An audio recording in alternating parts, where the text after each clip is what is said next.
Assalamualaikum warahmatullahi wabarakatuh.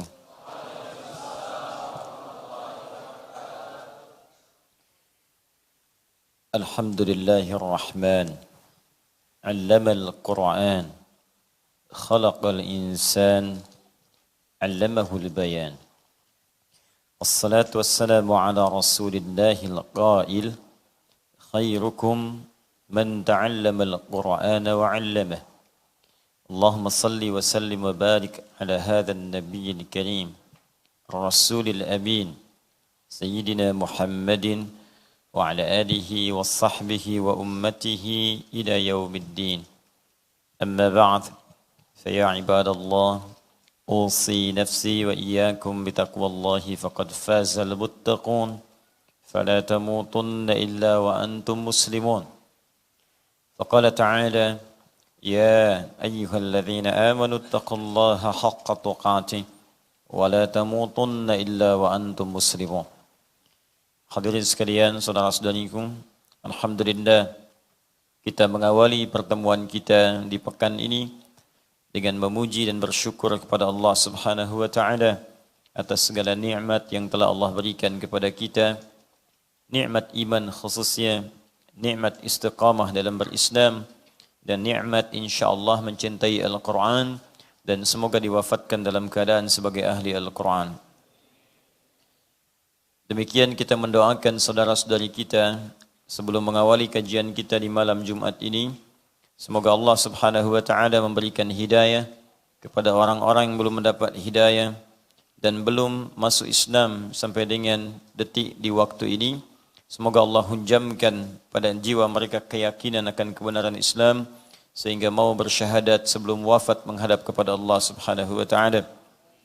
Kita bermohon kepada Allah semoga para pelaku maksiat, baik yang jauh dari tempat kita ataupun yang berada dekat dengan kita, dibimbing oleh Allah untuk bertobat sehingga ia bisa sadar bahwa satu saat ia akan wafat dan akan kembali kepada Allah Subhanahu wa taala.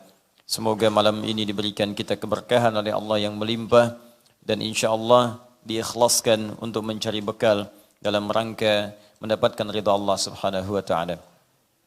Kita akan teruskan kajian kita di malam hari ini untuk meneruskan mengkaji makna ayat-ayat Al-Qur'an, dan kita telah bahas muqaddimah pertama dan kedua tentang makna surah Al-Fatihah, dan telah kita uraikan di pertemuan yang lalu bahwa nama Al-Fatihah bukan sekedar nama yang kemudian diberikan untuk memberikan isyarat bahwa surah ini adalah sebagai pembuka dalam mushaf Al-Quran dari urutan surah 114 surah itu, juga bukan sekedar surah pertama yang dibacakan dalam salat ketika kita bertakbir dan membaca iftitah kemudian membaca surah dalam Al-Quran, tapi juga dinamakan Al-Fatihah. Al-nya juga bermakna istighraq, yaitu mencakup makna-makna istimewa yang sangat luas, komprehensif, dan holistik.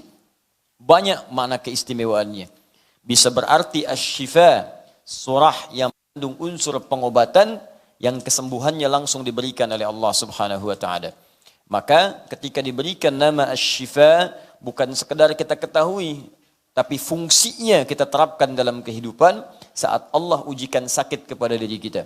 Maka bacakanlah surah ini seperti Nabi mengajarkan, seperti sahabat mempraktikkan dengan penuh keyakinan dan keimanan kepada Allah Subhanahu wa taala.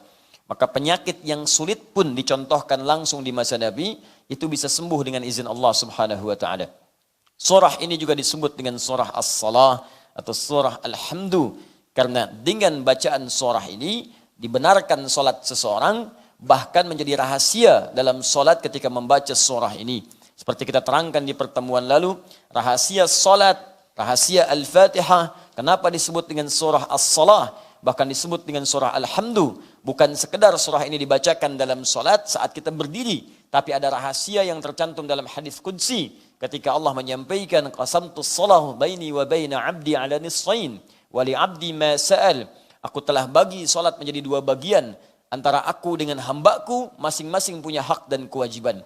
Kalau hambaku benar menunaikan kewajibannya, maka apapun yang dia minta saat sholat itu, aku akan kabulkan. Jadi fungsi salat itu bukan sekedar ibadah yang ditunaikan, tapi di situ ada janji Allah untuk mengabulkan doa-doa yang disampaikan. Karena itu dalam kitab-kitab fiqih, baik yang klasik, ya, klasik salafan dan kontemporer khalafan, yang dulu dan yang sekarang, as-salatu tu'na biha ad-du'a. Salat itu dipahami juga dengan doa. Jadi kalau Anda baca kitab-kitab fiqih, maka kalimat pertamanya as-salat fil lughati ad-du'a. Salat menurut bahasa maknanya doa. Kenapa disebut dengan doa? Karena semua bacaan-bacaan dalam salat itu isyarat dan isinya menunjuk kepada doa. Takbir sudah doa, iftitah doa. Ternyata Al-Fatihah pun doa, sampai kita mau salam isinya doa. Jadi kalau Anda banyak berdoa dalam salat, coba cek berapa banyak bagian yang dikabulkan. Nah, saat kita berdiri di Al-Fatihah itu ada hadis qudsi khusus akan mengabulkan apa yang kita minta jika benar bacaan Al-Fatihah kita. Dari mana taunya? Dari hadis qudsi yang kita bacakan di pertemuan lalu. Idza qala al-'abdu, saat hamba mulai membaca alhamdulillahi rabbil alamin. Alhamdulillahi rabbil alamin, qala Allah azza wa jalla, langsung dijawab oleh Allah kalimat itu. Jadi jangan sampai kita memiliki gambaran saat membaca Al-Fatihah dalam salat itu hanya bacaan biasa, langsung dijawab oleh Allah. Karena itu amanat Nabi disebutkan dalam salah satu hadisnya, dirangkum oleh Al-Imam Muslim dalam kitabnya Sahih Muslim, jilid yang pertama, nomor hadis yang ke-8. Dan dikutip oleh Al-Imam An-Nawawi dalam kitabnya yang kedua, Al-Arba'in An-Nawawiyah, dari 42 hadis, disebutkan pada hadis nomor kedua. Dan dikhususkan oleh sementara ulama dengan satu jilid khusus, saking pentingnya hadis ini, dengan nama hadis Jibril. Maka dalam bagian bab itu ada pernyataan tentang ihsan. Mal ihsan? Kata Nabi, al-ihsanu an ta'budallaha ka'annaka tarah, fa illam takun tarahu fa innahu yarak. Engkau beribadah menyembah Allah, an ta'budallah. Engkau beribadah menyembah Allah. Kalimat ibadah an ta'budallaha ditafsirkan langsung oleh Al-Quran. Di antara makna ta'budallah, perintahnya bermakna u'bud, sembah Allah. Nah, kalimat sembah Allah itu ketika disebutkan dalam Al-Quran terkait dengan salat. Di mana ditemukannya? Quran surah ke-20 ayat ke-14. Innani anallahu la ilaha illa ana fa'budni. Saya Allah, kata Allah. Tidak ada Tuhan selain Allah, sembah saya. Sembah saya. Di sini ada sifat uluhiyah untuk menuhankan Allah saja. Ada sifat kita untuk menyembah Allah, ubudiyahnya hanya menyembah kepada Allah saja, bukan kepada yang lainnya. Fa'budni, kata Allah, sembah saya. Bagaimana menyembah Allah itu? Wa aqimis salata li dzikri. Fa'budni wa aqimis salat. Sembah saya, dan cara menyembah saya lakukan lewat salat. Ketika Allah mengatakan sembah saya lewat salat, anta'budallaha, engkau menyembah Allah. Kapan? Lewat salat. Karena itu dalam salat kita menyembah Allah dengan mengucapkan kami menyembahmu ya Allah. Dalam bahasa Arab kami menyembah na'bud, hanya kepadamu iyyaka. Maka kita katakan iyyaka na'bud, ya Allah, sekarang kami sedang menyembahmu. Apa yang terjadi ketika menyebutkan kalimat tadi? Perhatikan kata Nabi, rasakan kita sedang didengar oleh Allah. Kita diawasi. Walaupun kita tak mampu melihatnya, rasakan engkau sedang diawasi oleh Allah Subhanahu wa taala. Wa idza qala al-'abdu ar-rahman ar-rahim, jika hamba berkata ar-rahman ar-rahim, qala Allah azza wa jalla, Allah langsung menjawab, hamadan athna alayya 'abdi. Hambaku sedang menyanjungku. Wa idza qala al-'abdu maliki yaumiddin, jika hamba berkata maliki yaumiddin, qala Allah azza wa jalla, Allah menjawab majjadani 'abdi, hambaku sedang mengagungkanku. Wa idza qala al-'abdu iyyaka na'bud, iyyaka na'bud, jika hambaku berkata ya Allah, sekarang kami menyembahmu saja, sekarang kami salat, dan kami buktikan kau Tuhan, kami hamba, karena itu kami menyembahmu sekarang. Wa iyyaka nasta'in, dan ya Allah kami hamba butuh pertolongan, kami punya masalah, butuh solusi, hanya kepadamu kami minta, karena engkau satu-satunya Tuhan kami ya Rabb. Maka apa yang terjadi dalam bacaan itu? Qala Allah azza wa jalla, langsung dijawab oleh Allah Subhanahu wa taala, hadza baini wa baina 'abdi, inilah yang aku maksudkan perjanjian antara aku dengan hambaku. Wali 'abdi, kalau hambaku benar bacaan Al-Fatihahnya sampai di sini, dari awal salat sampai bacaan ini, masa'ala, apapun yang dia minta sekarang, aku akan kabulkan. Apapun yang dia minta saat ini, aku akan berikan. Karena itulah di zaman-zaman dahulu, bahkan zaman dahulu kala, pada zaman dahulu kala, Teman-teman sekalian, sejak zaman sebelum Nabi Muhammad SAW, salat itu dimanfaatkan oleh para nabi dan orang-orang soleh untuk bermohon kepada Allah Subhanahu wa taala. Karena itu Nabi Isa alaihi salam salat, Quran surah 19 ayat 31 sampai 33. Karena itu Nabi Ismail alaihi salam salat, Quran surah 19 ayat ke-55. Karena itu Nabi Zakaria salat, Quran surah ketiga ayat ke-38 sampai 39. Dan menariknya dalam berdirinya mereka memohon kepada Allah.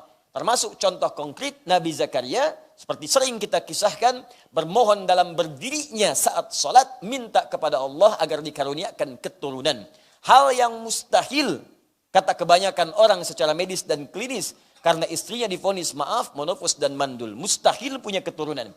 Tapi bagi Allah tidak ada yang mustahil. Karena itu kemudian saat meminta, langsung dikabulkan oleh Allah. Fanadathul malaikatu wa huwa qa'imun yusalli fil mihrab. Annallaha yubashshiruka biyahya. Datang malaikat sementara beliau masih berdiri dalam solatnya. Solatnya belum selesai, berdiri minta kepada Allah. Belum selesai solatnya, baru selesai doanya dalam berdirinya, langsung dikabulkan. Anda dapat kabar gembira, akan punya keturunan, bahkan namanya langsung diberikan oleh Allah, Yahya. Artinya hidup. Yang mustahil menurut sementara orang lahir dari rahim seorang perempuan yang divonis secara medis monofos dan mandul, kata Allah bagiku tidak ada yang mustahil. Jadi dan hidup ya. Dan beruntungnya kita umat Nabi Muhammad SAW, Nabi istimewa, Rasul terbaik, lahir di tempat yang paling mulia, jaminan surga yang paling hebat, Rasul paling panutan. Maka spesial untuk umatnya Nabi Muhammad SAW, jangankan meminta, setiap akan sholat langsung ditunggu oleh Allah Subhanahu wa taala, mau minta apa. Bahkan diperintahkan, ingat ya, minta. Minta kata Allah. Bahkan panggilan salat dibuka dengan panggilan minta. Turunlah Quran surah kedua Al-Baqarah ayat ke-45. Wasta'inu bis-sabri was-salat. Wasta'inu, ingat jika kalian punya persoalan, minta solusinya kepada Allah. Sabar dulu terima, setelah itu mintakan. Kapan ya Allah? Wassalah, saat salat. Mintakan kepada Allah Subhanahu wa taala. Kalimat perintah. Di saking inginnya Allah meringankan beban hidup kita. Saking inginnya Allah hidup kita itu tenang di dunia. Jangan banyak persoalan. Tenang. Allah minta kita tenang. Salat itu disebut zikir. Wa aqimis salata li dzikri. Tunaikan salat supaya menjadi zikir kepadaku. Fungsi zikir itu menenangkan jiwa. Quran surah ke-13 ayat ke-28. Ala bi dzikrillahi tatmainnul qulub. Yakinkan pada dirimu jika salatmu benar, zikirmu benar kepada Allah, dampaknya ke hati akan tenang. Jadi ketika kita dipanggil salat, itu panggilan untuk menenangkan jiwa kita. Ketika dipanggil salat, panggilan untuk memberikan solusi kepada kita.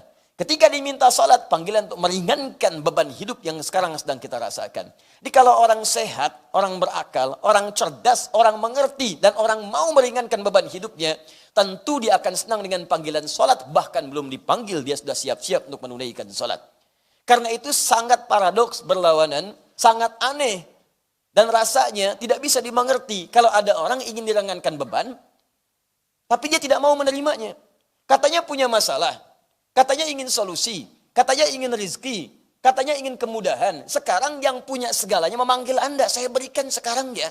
Tapi ketika diberikan Anda malas-malasan, bagaimana bisa mendapatinya? Ketika akan diberikan Anda tunda, bagaimana bisa menerimanya? Ketika akan diberikan bahkan ada yang tidak mau menerimanya, sedangkan dia mengharapkannya. Ya Allah, apa engkau benci denganku? Aku minta solusi, datang sini aku berikan. Malas ah. Ya bagaimana bisa didapatkan?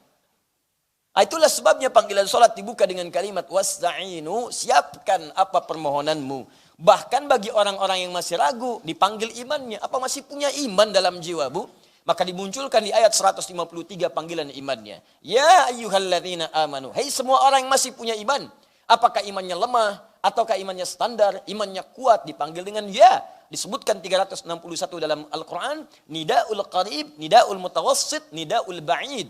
Panggilan untuk merasa yang dekat dengan Allah, panggilan merasa yang setengah-setengah dengan Allah, atau panggilan bagi orang yang merasa jauh dengan Allah, tapi masih merasa punya iman dalam dirinya. Sepanjang kau mengaku beriman, ada iman dalam jiwamu, kata Allah, saya ingatkan padamu, saya tekankan ayyu, gabungkan ayyuha, saya serius nih, saya tekankan, saya ingatkan, ayyuha disebutkan 150 kali dalam Al-Quran.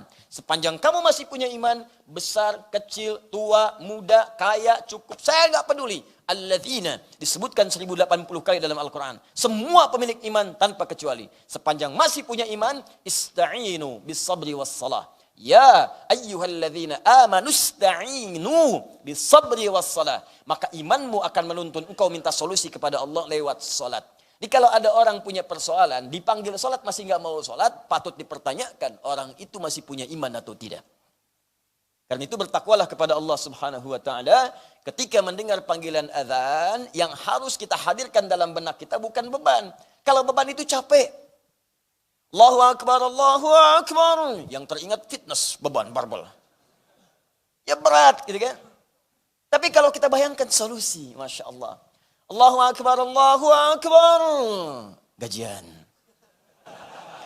Allahu akbar, Allahu akbar. Lamaran diterima.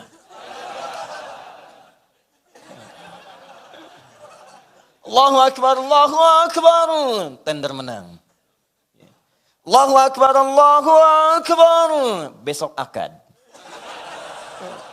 Masya Allah. Malam lamaran, subuh akad.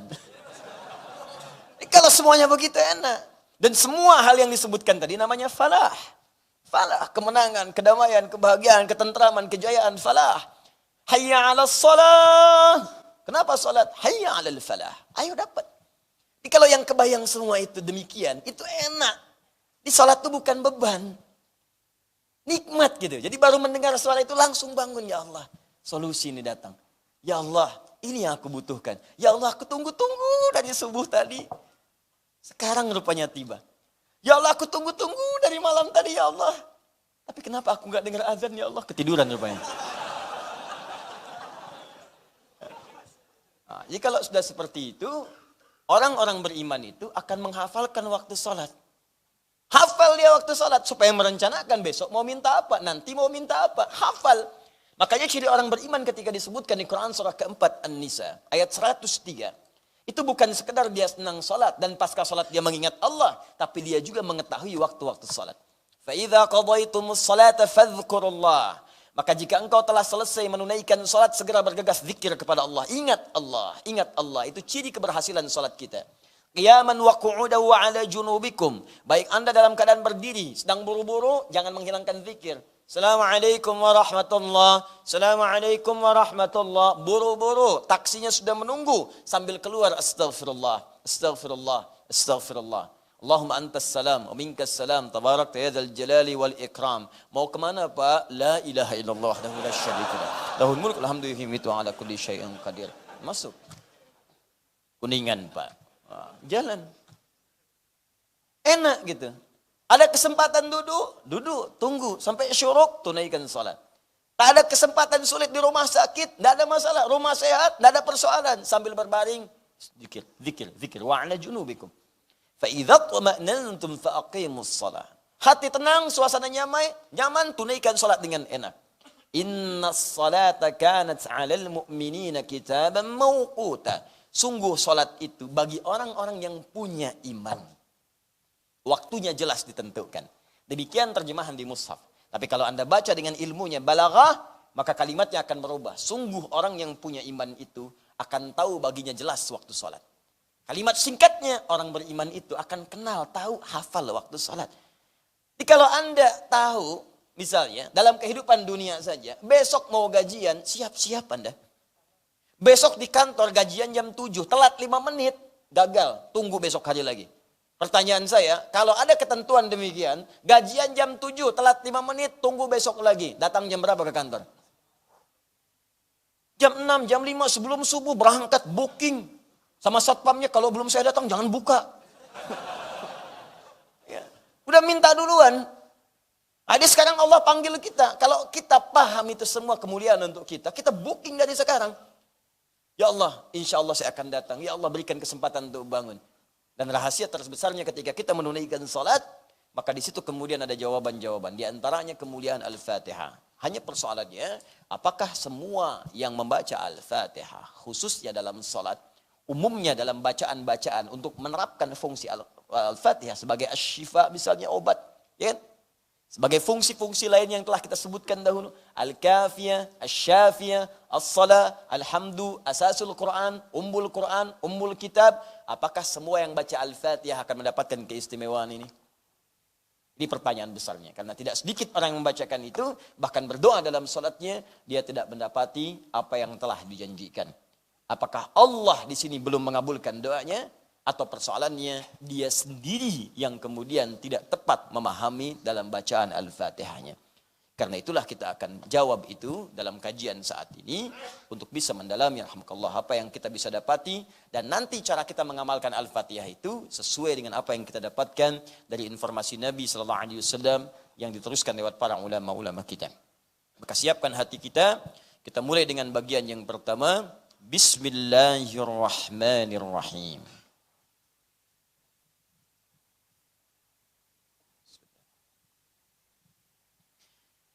Perhatikan sini sejenak, kalaupun tak nampak dari sisi yang berbeda di papan tulis, tidak apa-apa. Karena nanti saya juga akan terangkan kemudian, dan suara bisa terdengar, dan di luar ta'lim ini, Anda bisa mereview nanti ta'lim kita lewat saluran yang tersambung pada saat ini di Al-Hidayat Official di YouTube. Sekarang mari kita perhatikan baik-baik, teman-teman sekalian. Fokus sini. Saya tuliskan Bismillahirrahmanirrahim.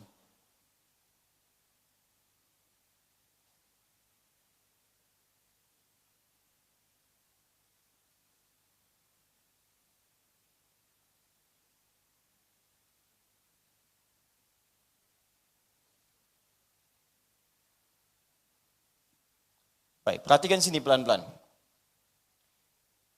Saya ingin tegaskan satu hal yang sangat penting. Kalimat Al-Fatihah, sekali lagi. Al-nya, ingat di pertemuan lalu, bisa ma'rifah, ta'rif, bisa istighraq. Kalau dia ta'rif, ma'rifah, maka yang dimaksud Al-Fatihah itu surah pembuka dalam mushaf dan surah pembuka dalam salat. Dipahami sampai sini? Alhamdulillah. Tapi kalau yang dimaksudkan istighraq, mencakup semua fungsi keutamaan dan keistimewaannya, maka jika itu yang dimaksudkan, maka hal yang perlu kita pelajari adalah semua kandungan Al-Fatihah itu dari awal sampai akhir untuk mendapatkan keistimewaan yang dijanjikan. Bagaimana caranya baca Al-Fatihah? Bisa mendapatkan syifa, bisa mendapatkan misalnya keberkahannya, bisa mendapatkan kemudahan dalam aktivitas pekerjaan kita. Bagaimana caranya? Maka pahami awal ayat sampai akhir ayat Al-Fatihahnya. Tapi kalau sekedar ingin dipakai dalam sholat, sah. Atau sekedar ingin baca Al-Quran, antum tak paham pun tak ada masalah. Sholatnya sah. Karena syarat sholat itu bukan paham kandungan Al-Fatihah. Syarat sholat itu benar bacaan Al-Fatihahnya. Begitu dibacakan, benar. Tapi kalau tidak paham, antum kehilangan momentum untuk meminta kepada Allah Subhanahu Wa Taala. Mengerti sampai di sini? Baik, dalam upaya kita memohon itu, syarat pertamanya kita harus paham setiap huruf, setiap kalimat, bahkan setiap harakat dari awal ayat sampai akhir ayatnya. Di pertemuan lalu kita sudah sepakati berdasar keterangan dalam Al-Quran surah ke-15 ayat 87 bahwa Al-Fatihah itu jumlahnya 7 ayat. Walaqad atainaka sab'an minal mathani wal Qur'anil 'azim. Dan kami telah turunkan hanya kepadamu saja Muhammad sallallahu alaihi wasallam. Tidak kepada nabi-nabi yang lain, 7 ayat yang akan terus diulang-ulang. 7 ayat yang akan terus diulang-ulang. Satu episode kemarin kita bahas, yang dimaksud dengan 7 ayat itu adalah surah Al-Fatihah. Karena itu, kita mulai dengan bagian yang pertama, ayat yang pertama dari Bismillahirrahmanirrahim. Berikan harakat dulu supaya mudah untuk dibaca.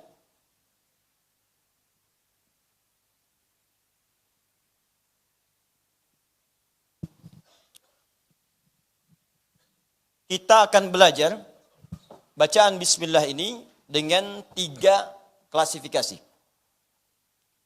3 pembahasan. Pembahasan pertama terkait dengan makna. Apa maknanya bismillahirrahmanirrahim? Dan saya mohon nanti bersabar belajarnya karena saya tidak akan terjemahkan. Yang akan saya sampaikan penggalian makna dari para ulama dari mulai makna bahasanya. Kenapa menggunakan ba di situ? Ba-nya apa? Ya, apa fungsi ba di sini? Apa maksud kalimat ismun? Apa maksud kalimat Allah? Apa maksud kalimat Ar-Rahman?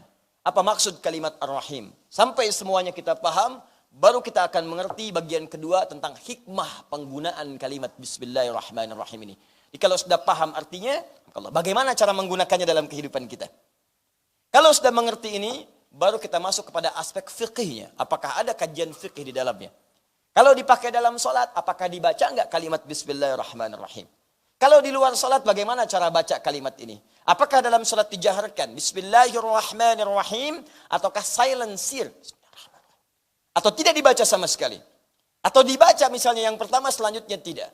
Kalau di luar sholat, bagaimana bacaannya? Apakah harus lengkap? Mau makan, minum, Bismillahirrahmanirrahim. Atau boleh disingkat, Bismillah misalnya. Seperti apa gambarannya? Itu aspek fikihnya. Ya, sepakat sampai di sini? Sepakat, tidak sepakat, tetap saya bahas tiga itu.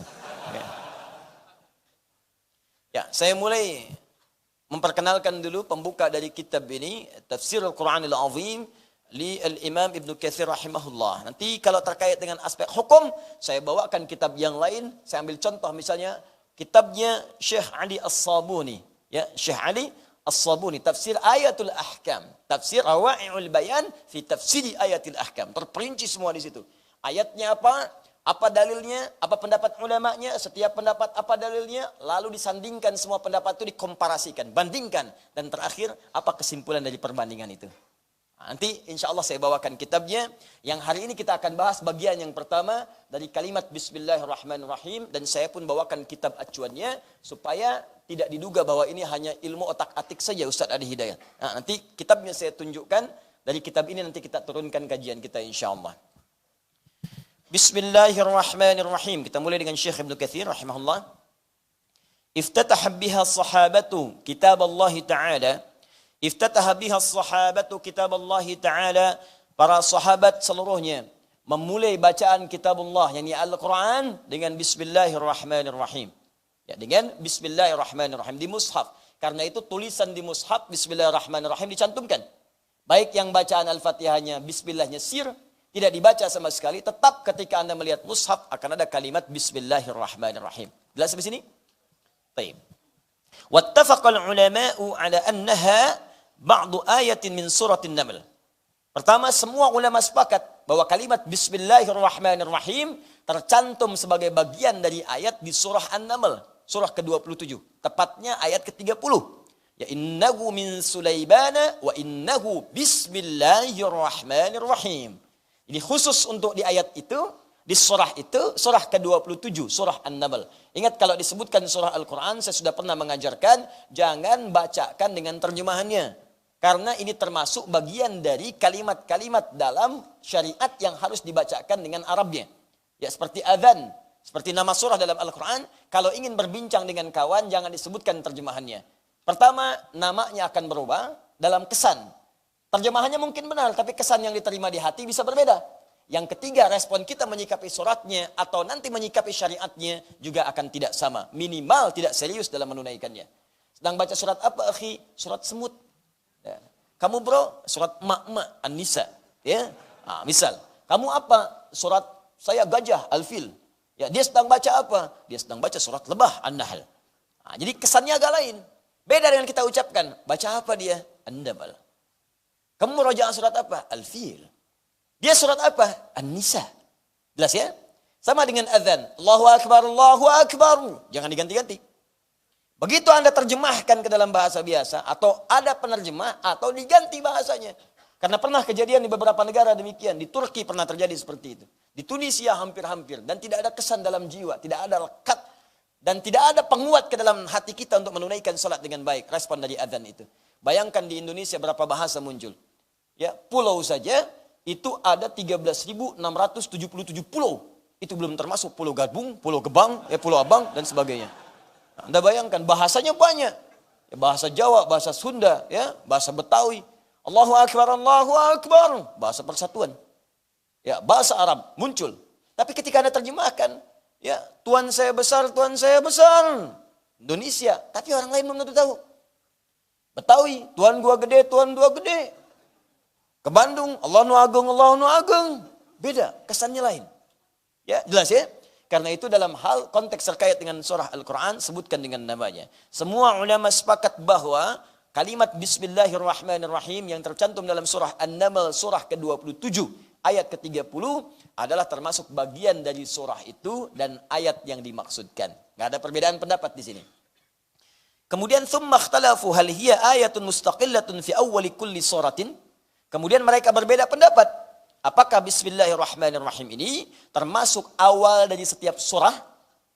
Misal setiap surah Al-Baqarah ada bismillahirrahmanirrahim. Kalau Anda buka di mushaf sebelum Al-Baqarah ada bismillahirrahmanirrahim. Ya.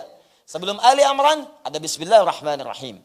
Sebelum An-Nisa ada bismillahirrahmanirrahim. Cuma satu surah yang tidak dibuka dengan bismillahirrahmanirrahim, yaitu surah ke-9 namanya surah At-Taubah atau surah Al-Bara'ah. Jadi hanya satu surah yang tidak dibuka dengan bismillahirrahmanirrahim. Sebagian ulama mengatakan walaupun tidak ada di situ, tapi Allah kemudian menyantumkannya di An-Naml ayat ke-30. Di jumlah bismillahirrahmanirrahim tetap 114 jumlahnya. Ya, semua 113 selain Al-Bara'ah, tapi kemudian ditetapkan di An-Naml ayat ke-30. Innahu min Sulaiman wa innahu bismillahirrahmanirrahim. Maka jumlah bismillahirrahmanirrahim dalam Al-Quran, dalam mushaf semuanya 114. Jelas? Kenapa Ustaz tidak dibuka Al-Bara'ah At-Taubah dengan bismillahirrahmanirrahim? Karena bismillahirrahmanirrahim itu kalimat penuh dengan ungkapan kasih sayang. Janji-janji kebaikan. Ada kemuliaan, ada lemah lembut di dalamnya. Ada sifat Allah yang sangat memerhatikan. Sedangkan Al-Bara'ah At-Taubah itu surahnya diturunkan untuk membuka izin perang. Bara'atum minallah. Telah tiba kemudian izin dari Allah Subhanahu wa taala dan Rasulnya.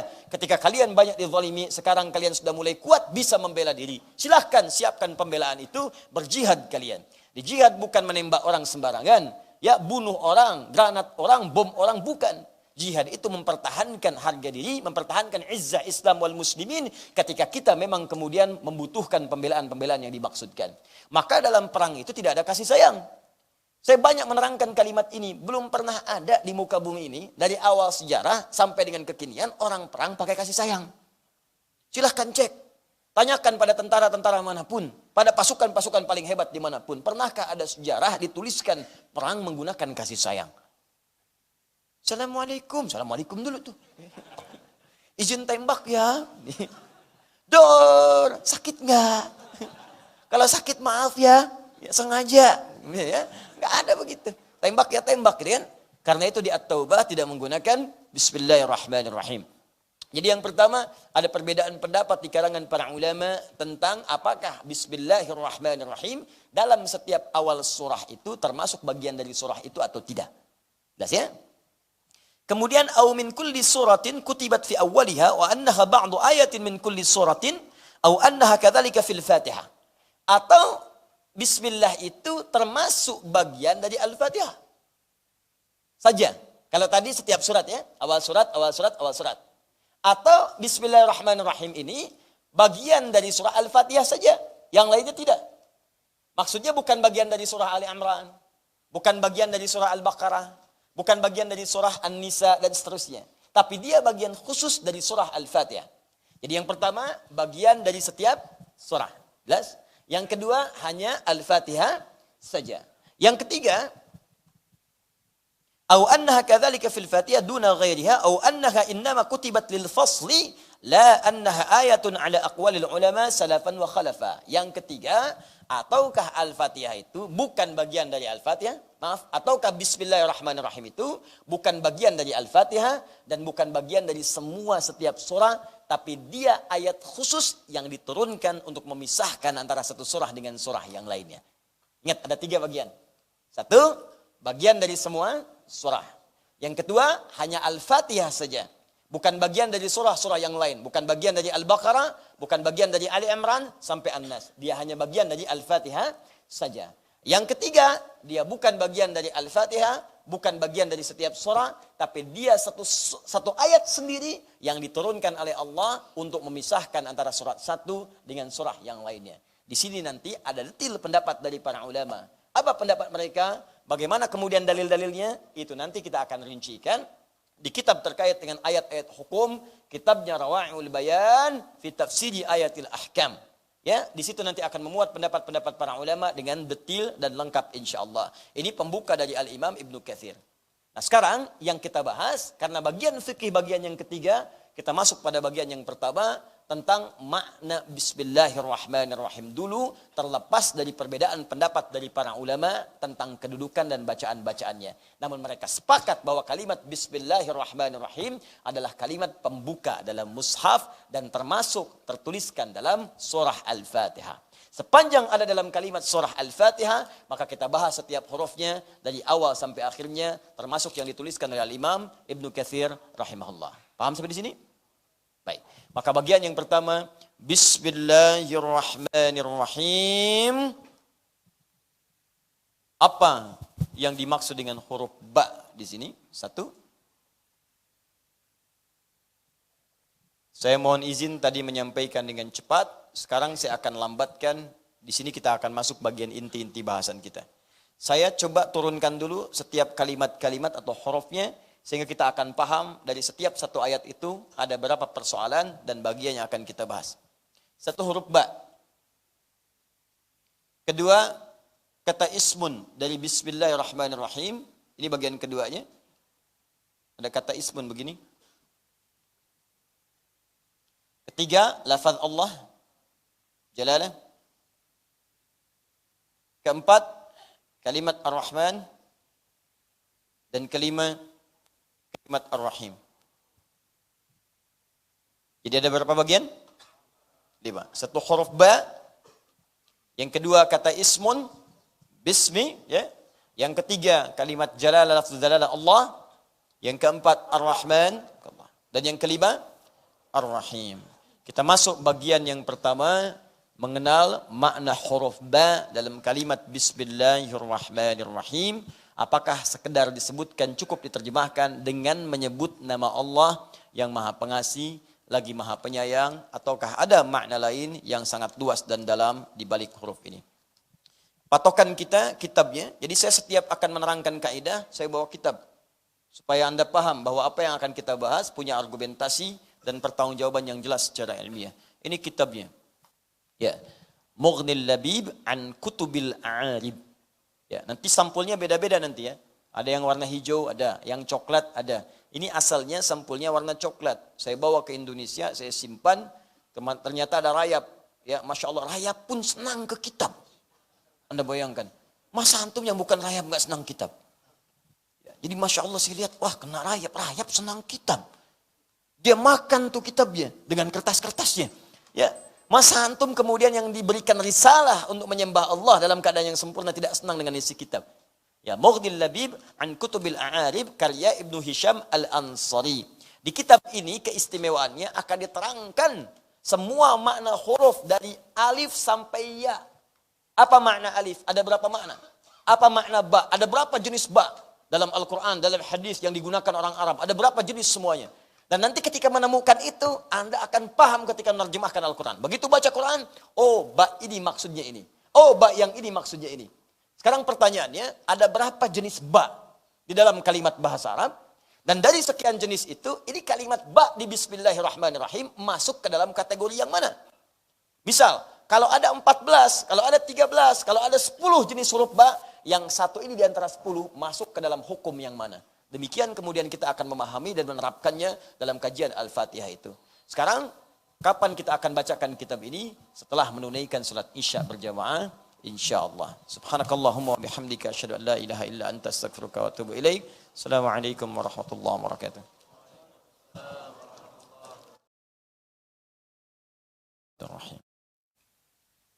Assalamualaikum warahmatullahi wabarakatuh.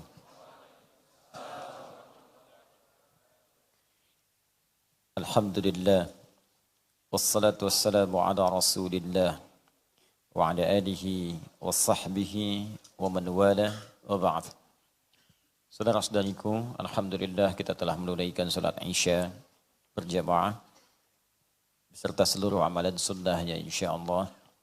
Semoga salat kita dan seluruh zikir kita diterima oleh Allah Subhanahu wa taala.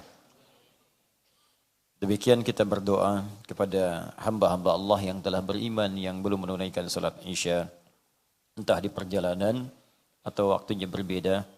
Kita berdoa semoga juga diberikan kesempatan untuk menunaikan salat Isya dengan khusyuk.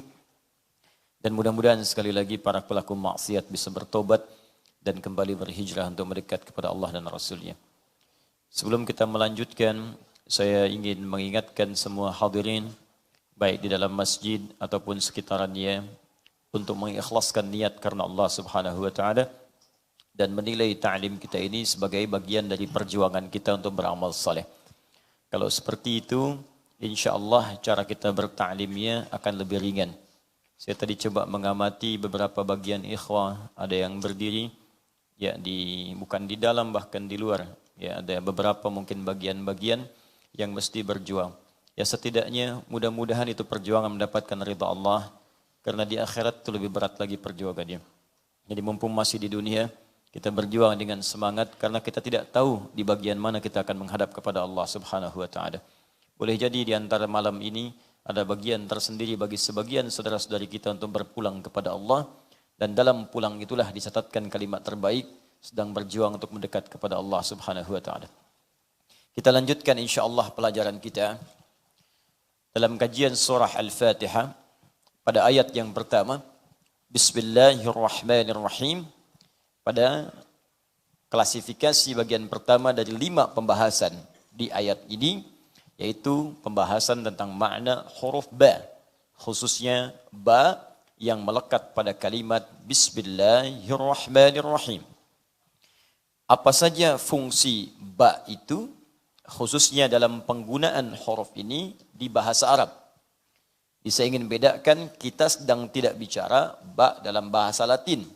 B dengan A dibaca ba, B dengan I dibaca bi, B dengan U dibaca bu, ya. B dengan O dibaca bo, ba, bi, bu, bo, ya.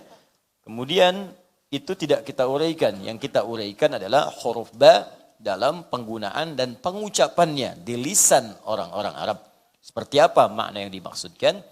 Karena itu kita akan kembali kepada karya ulama-ulama kita yang menyampaikan tentang makna-makna huruf dan kalimat dalam bahasa Arab. Saya kembali ingatkan, kita akan gunakan kitab yang sangat populer.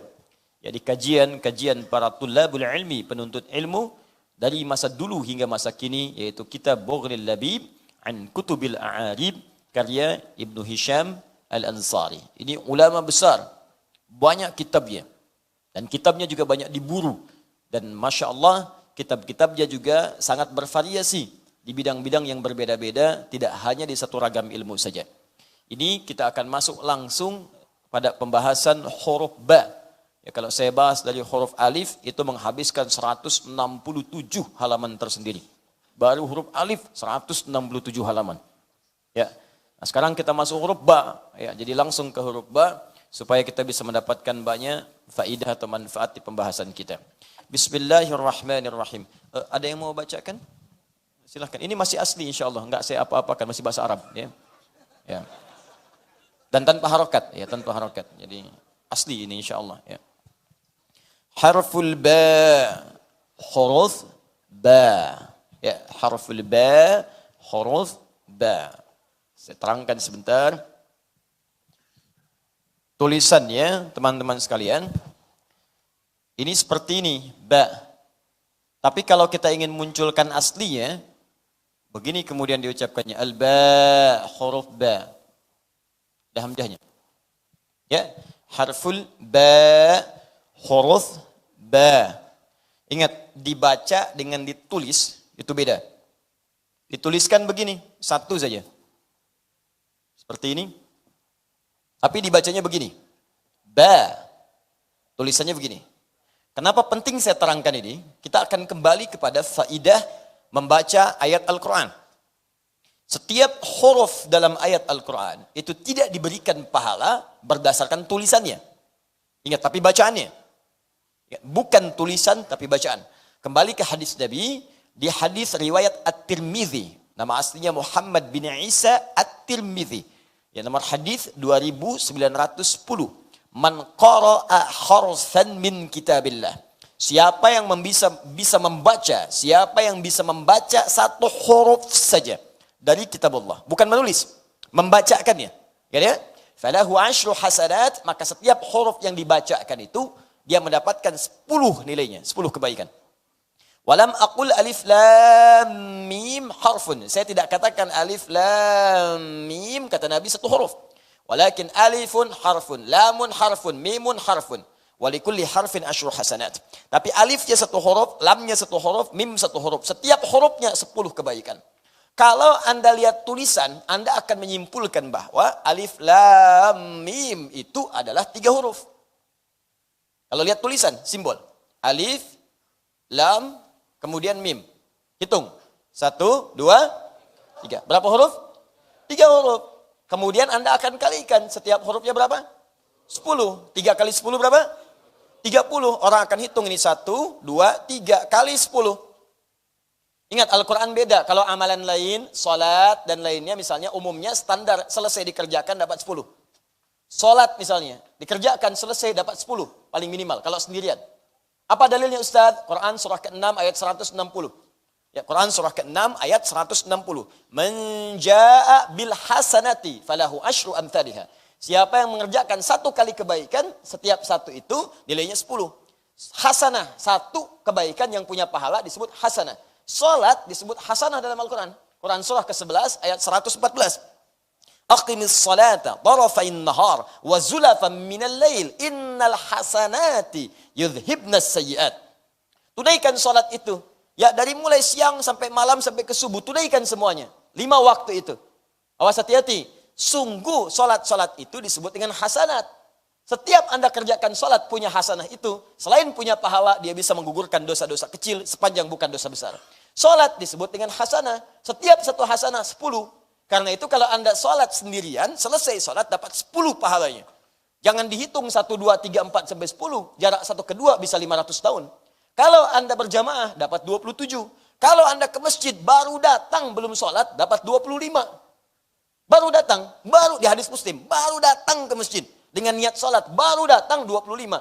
Jarak satu keduanya 500 tahun, 2 ketiga 500 tahun, 3 keempat 500 tahun, sampai 25. Baru datang. Kalau gitu saya datang aja Ustaz, besok balik lagi.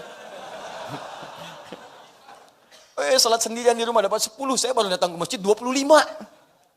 Dengan niat salat, kalau datang niat balik lagi, nggak dapat apa-apa. Tapi Al-Quran beda. Tidak dihitung selesai baca dapat 10, tidak. Setiap hurufnya Anda bayangkan. Setiap huruf.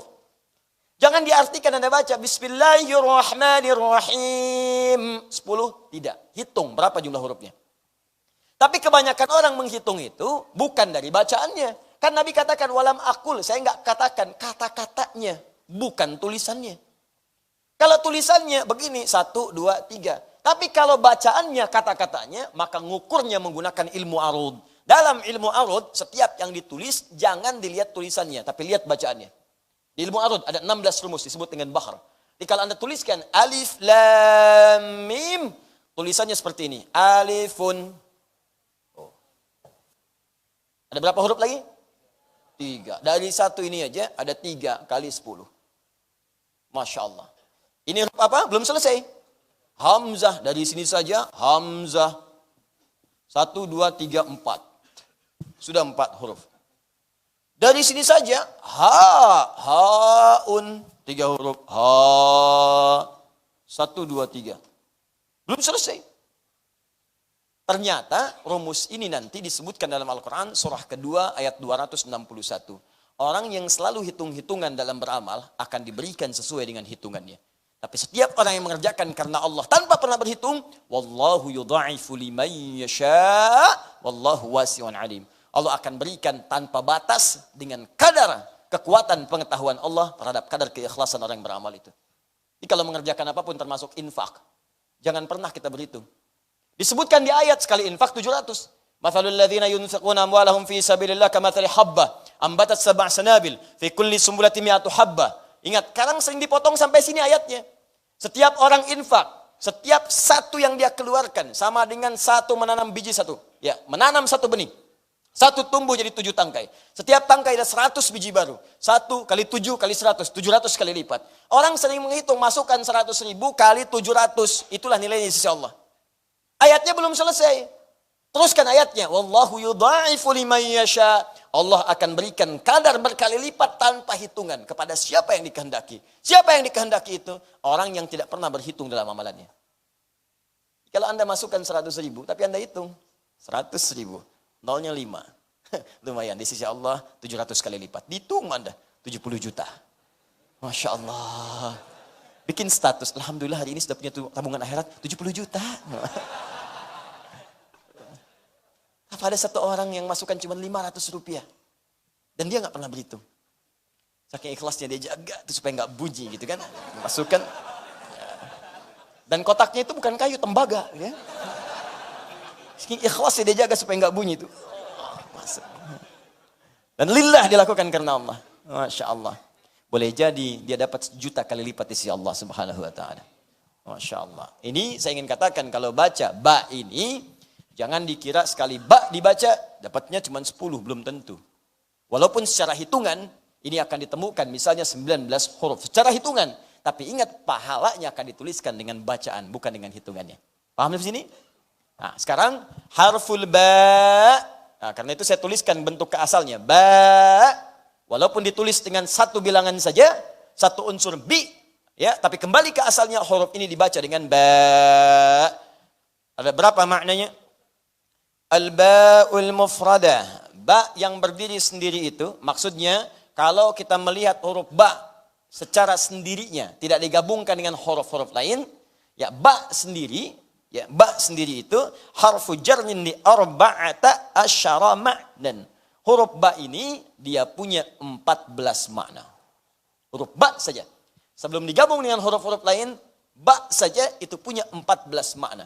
Jadi kalau saya pisahkan tadi, begini teman-teman, kan kita pasah bagi 5 bagian kan? Ya, di sini ada 5 kalimat. Huruf ba, ismun, Allah, ar-Rahman, ar-Rahim. Kita pisahkan dulu pada unsur-unsurnya untuk mendapatkan keindahan maknanya dan kedalaman pengertiannya. Ba turunkan, ba ini saja, satu huruf ini, kata Ibnu Hisham Al-Ansari dalam kitabnya Mughdil Labib, berdasarkan penelusuran beliau pada lisan orang-orang Arab. Kapan ba digunakan? Dalam tulisan mereka, dalam bacaan mereka. Ditemukan huruf ba ini punya 14 makna, 14 fungsi. Ada 14. Awas hati-hati. Dan setiap 14 ini bisa beda-beda maknanya. Jadi kalau Anda baca dalam Al-Quran, Bismillahirrahmanirrahim. Ba di sini sama enggak dengan ba di Al-Maidah ayat 6? Wamsahu biru'usikum. Sama enggak dengan kalimat alaihissallahu biahkamil hakimin? Ba-nya sama enggak? Sama-sama ba, sama-sama harakatnya kasrah. Ba, bi. Berapa banyak bi dalam Al-Quran? Apakah semuanya punya makna yang sama? Belum tentu. Itulah indahnya bahasa Al-Quran. Kalau dikembalikan kepada maknanya dan dahsyatnya Allahu Akbar, semua diksinya akan sangat tepat dengan konteksnya. Semua pilihan hurufnya akan sesuai dengan maknanya. Sekarang kita akan lihat apa saja yang ke-14 itu. Ya, satu fungsi bisa 1 jam. Sebentar. Sampai jam berapa kita malam ini? Silahkan insyaAllah ya. Anda sampai jam 11, ya saya jam 9 dah pulang ya. Saya mau ke Padang nanti insyaAllah. Bismillahirrahmanirrahim. Awwaliha, yang pertama dari 14 itu. Ya, yang pertama awwaliha. Ustaz, kenapa dibaca awwaliha bukan awwaluha? Karena ataf kepada kalimat sebelumnya. Li arba'ata asyara. Ya, harusnya arba'ati ini. Arba'ati asyara. Ya, arba'ah karena ada huruf lam dibaca awwaliha bukan awwaluha. Pertama al-ilsaq. Al-ilsaq. Qila wa huwa ma'nan. Dan inilah yang dimaksud makna utama dari huruf ba itu. Pertama al-ilsaq. Ingat ilsaq bukan besok. Besok. Ilsaq. Al-ilsaq. Insyaallah. Ilsaq. Ilsaq. Qila wa huwa ma'nan. Dan banyak yang menyebutkan bahwa fungsi pertama inilah fungsi asal ya. Yang paling dasar, yang paling pokok. Di antara 14 fungsi ini dasar yang paling utama. Jadi kalau ada huruf ba, rata-rata tidak akan jauh dari fungsi yang pertama ini. Yang lainnya nanti akan mengikuti. Kita akan lihat nanti ya. Ada musahabah, ada tab'id bin duni tahdid, tab'id ma'at tahdid, ada istighraq, ada taukid, ada ghayah, ada macam-macam. Tapi dasar utamanya adalah ilsaq. Ya. Apa itu ilsaq? Dari kata alsaqa yulsiqu ilsaqan. Terambil lagi dari akar kata yang paling dasarnya. Lasaka. Lasaka. Lam, sod, qaf. Ini akar kata yang paling asal. Sebelum mendapatkan penambahan hamzah jadi al-saka. Ya, lasaka. Sesuatu yang lekat menempel, sulit terpisahkan. Lekat, nempel, sulit terpisahkan. Karena itu orang Arab menyebut lem dengan lisak.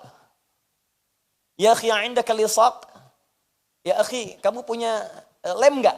Ya, indaka lisak? Oh iya, besok. Bukan. Ya, lisak. Ya, kamu punya lem enggak? Indaka lisak? Apakah engkau punya lem? Kenapa lem disebut dengan lisak? Karena lem punya fungsi menempelkan sesuatu sehingga sulit untuk dipisahkan. Ya, nah, saya bacakan dulu sebentar. Bismillah.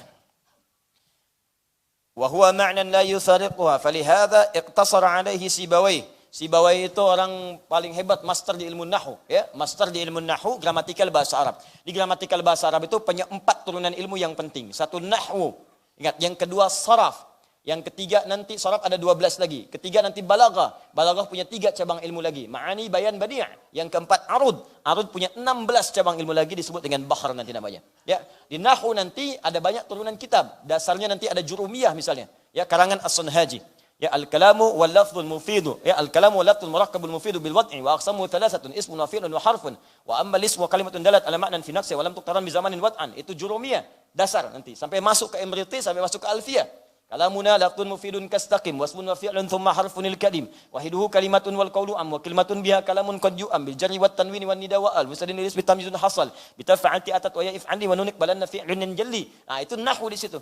Dalam penemu ilmu nahwu yang paling dahsyat, ya, itu asalnya kembali nanti kepada Al-Qur'an dasar-dasarnya. Dikeluarkan nanti yang paling faqih di zaman Nabi, di antaranya dari sekian banyak sahabat-sahabat Nabi, di antaranya sahabat Ali bin Abi Thalib. Nanti diinisiasikan kepada Abil Aswad Ad-Duali, diteruskan kepada Khalil bin Ahmad Al-Farahidi, nanti kemudian dikembangkan sampai munculnya masa Sibawayh. Sibawayh itu pakar ilmu nahwu yang namanya melampaui batas sejarah kehidupannya. Usianya sangat muda, bahkan wafat dalam usia yang sangat belia, sekitar 37 tahun. Itu pakar bahasa Arab. Dan asalnya menjadi pakar karena ketidakmampuannya mengucapkan bahasa Arab dengan benar. Ini bukan orang Arab. Bukan orang Arab, orang Parsi. Ya, kalau kita sekitaran sekarang Iran, Irak, dia datang kemudian ke Arab, ikut halakah. Begitu baca kalimat, salah harakat. Begitu salah itu, salah. Oleh gurunya dikatakan, sebelum ikut majlis, belajar dulu bahasa Arab dengan benar. Supaya bisa baca dengan benar. Langsung dipatahkan penanya oleh beliau. Ya, bukan sekedar patah, sengaja patah. Dasar guru. Ya, bukan. Bukan amarah begitu. Bukan. Tapi beliau berazam di hadapan gurunya, saya tidak akan datang lagi ke tempat ini, saya patahkan dulu pena saya, sebelum saya mampu menguasai bahasa Arab dengan baik. Itu caranya. Keluar beliau belajar bahasa sampai jadi pakar di bidang bahasa, mengalahkan guru yang tadi kemudian mendebat beliau itu. Atau membetulkannya. Jadi kalau ada kalimat-kalimat guru demikian, ditafsirkanlah ke arah yang positif. Dapat keberkahannya. Syekh Nawawi Al-Bantani itu di antara doanya sebelum datang ke majelis ilmu sering sedekah. Sedekah, ngasih orang-orang sekitaran, dan diniatkan sedekahnya itu, niatnya itu indah sekali. Apa niatnya? Ya Allah, mudah-mudahan dengan sedekah ini, ya Allah, saya ditutup dari mengenal aib-aib guru saya. Saya nggak pengen tahu aibnya, ya Allah. Ya sedekah sebelum datang. Supaya tidak disibukkan untuk mencari kesalahannya. Supaya tidak disibukkan untuk menafsirkan segala kekurangannya. Pokoknya udah, saya nggak mau tahu, pengen kebaikannya aja. Karena itu tidak pernah beliau belajar kepada setiap guru kecuali mendapatkan manfaat ilmunya. Dan tidak pernah kenal kekurangannya. Sehingga pikiran semuanya terbatas pada kemuliaannya.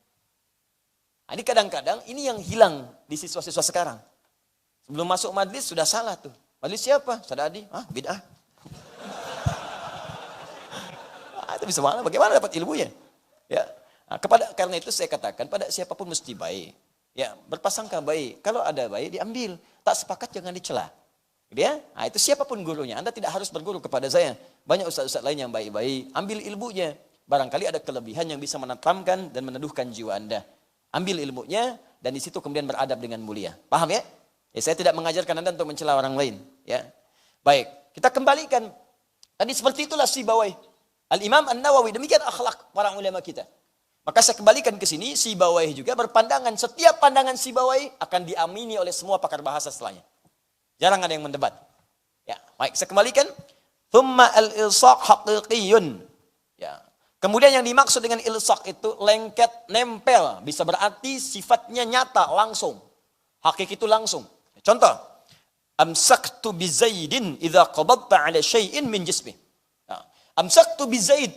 Amsaktu, saya pegang Zaid pakai ba, bi Zaid. Saya bisa katakan gini, amsaktu Zaidan. Nama siapa? Ya? Adi, jangan ini. Saya pegang Adi, jadi saya begini nanti. Nama siapa? Abdul. Coba berdiri. Masya Allah. Jazakallah khair. Baik, lihat sini. Amsaka yumsiku. Pegang dengan erat. Begini. Ya. Gak usah ikut saya, di situ aja. Ini pegang. Ya. Pegang dengan erat. Kalau saya bilang, amsaktu Abdullah. Ya, saya sedang megang Abdul. Artinya apa? Pegang biasa aja. Erat mungkin lepas. Tapi kalau saya katakan amsaktu bi Abdul, saya pegang sampai nempel dengan saya. Jangan pergi kemana-mana. Nempel. Ya. Di begitu saya tempelkan begini, nempel sampai nempel, jangan lepas. Coba jalan. Ima saya tarik atau saya ikut dia begini. Itu nempel, itu namanya menggunakan ba, itu ilsak namanya, nempel. Idul? Ya, silakan duduk ya. Jazakallah khair. Semoga Allah berikan pahala pada antum. Nah, al-saqtu mindila, ya, al-saqtul mindil, misal, alal kitab. Saya tempelkan ini, ya, tisu ke kitab, ke buku, nempel begini. Di kemana aja bukunya pergi, ini mindil, ya, sapu tangannya atau tisunya akan ikut. Ini ba namanya lisak. Jadi begitu menggunakan kata ba, al-saqtu misalnya, al-mindila bi kitabin. Saya tempelkan tisu ini ke kitab. Ketika menggunakan ba, itu tandanya itu tisu ditempelkan dengan erat sampai kapanpun sulit untuk dilepaskan. Jelas ya? Itu lisak hakiki. Ada yang maknawi. Maknawi itu tidak nampak dalam pandangan kita. Nggak langsung kepegang, tapi begitu erat dengan kita. Kita megang nggak bisa. Lihat pun nggak tampak. Ini bagian kedua nih. Tadi satu hakiki, bendanya ada, kelihatan langsung ada. Contoh, amsaktu bi Abdullah, saya pegang tangannya Abdul dengan kuat. Abdulnya kelihatan. Kelihatan, samping saya ikutin. Hakiki, yakin, ada benda materinya depan kita. Kedua maknawi, nggak nampak. Wujudnya nggak kelihatan, dipegang nggak bisa, dilihat nggak nampak. Cuman kita yakin ada itu. Dan nempel dengan kita. Misal, antum punya perasaan. Punya perasaan nggak? Baik, coba tunjukkan pada saya, bisa kelihatan. Nggak ada, tapi kita yakin punya itu. Kita punya kebahagiaan, punya kesedihan. Ya, ada orang kemudian datang mengajak debat Abu Hanifah. Dia orang paling hebat di masanya, liberal dia, datang di masanya Imam Abu Hanifah. Tuhan tuh nggak ada katanya, karena nggak kelihatan. Masya Allah, hampir kalah semua orang pada saat itu. Datang anak kecil namanya Abu Hanifah Nu'man, lewat dia. Kenapa Tuhan nggak ada? Maaf om, bahasa kita ya, sini. Maaf om, sini katanya kan. Oh, kamu mau nantang saya? Bukan. Ya, saya cuma pengen tahu aja kenapa plak ditampar. Kaget dia. Kamu nampar saya? Emang kenapa? Sakit. Tunjukkan pada saya mana sakitnya. Itu bukan, itu pipi. Saya pengen lihat sakitnya, bukan pipinya. Saya nggak bisa tampakkan, demikianlah Tuhan, Allah. Bukan berarti yang tak kelihatan itu tidak ada. Karena Anda pun merasakan sakitnya di situ, tapi sakit tak nampak, tapi Anda bisa merasakannya. Kalah sama anak kecil, malu keluar dari situ, tobat. Liberal dulu, kalah sama anak kecil, tobat. Liberal sekarang sudah nggak punya dalil, nggak mau tobat. Itu yang kita doakan. Kalau yang begitu kita doakan dia, kita doakan. Banyak, Abu Jahal nggak mau tobat, maka sekarang nggak mau tobat. Ya, dah, ya.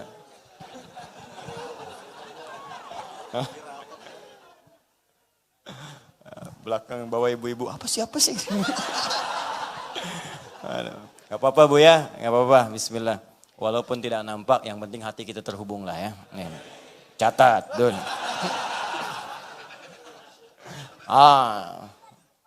Jadi yang pertama hakiki, kedua kalau tak nampak tapi dapat disebut dengan maknawi. Nah disinilah saya ingin terapkan Bismillahirrahmanirrahim. Ba-nya disambungkan dengan Allah.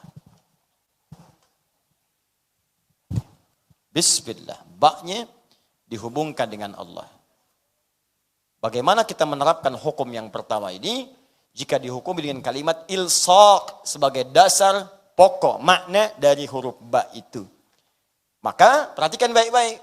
Walaupun Allah tak nampak dalam pandangan kita saat ini. Walaupun kita tidak bisa melihatnya saat ini. Tapi yakinlah Allah itu ada dekat kita. Bahkan mengawasi lebih lekat dibandingkan dengan lem yang kita tempelkan di jari kita. Maka muncullah kemudian firman Allah. Misalnya di Quran surah kedua Al-Baqarah ayat 186. Paling kiri sebelah bawah. Wa idza sa'alaka ibadi anni fa inni qarib. Jika hambaku bertanya kepada Muhammad sallallahu alaihi wasallam tentangku, ingin mencari-cari aku, katakan kepadanya aku begitu dekat. Dekat, qarib, dekat sekali. Bahkan ditajamkan di Quran surah ke-50 ayat ke-16. Awas hati-hati. Walaqad khalaqnal insana wa na'lamu ma tuwaswisu bihi nafsuhu wa nahnu aqrabu ilaihi min hablil warid. Sungguh kami telah ciptakan manusia, bahkan kami tahu apa yang dibisikkan jiwanya kepadanya.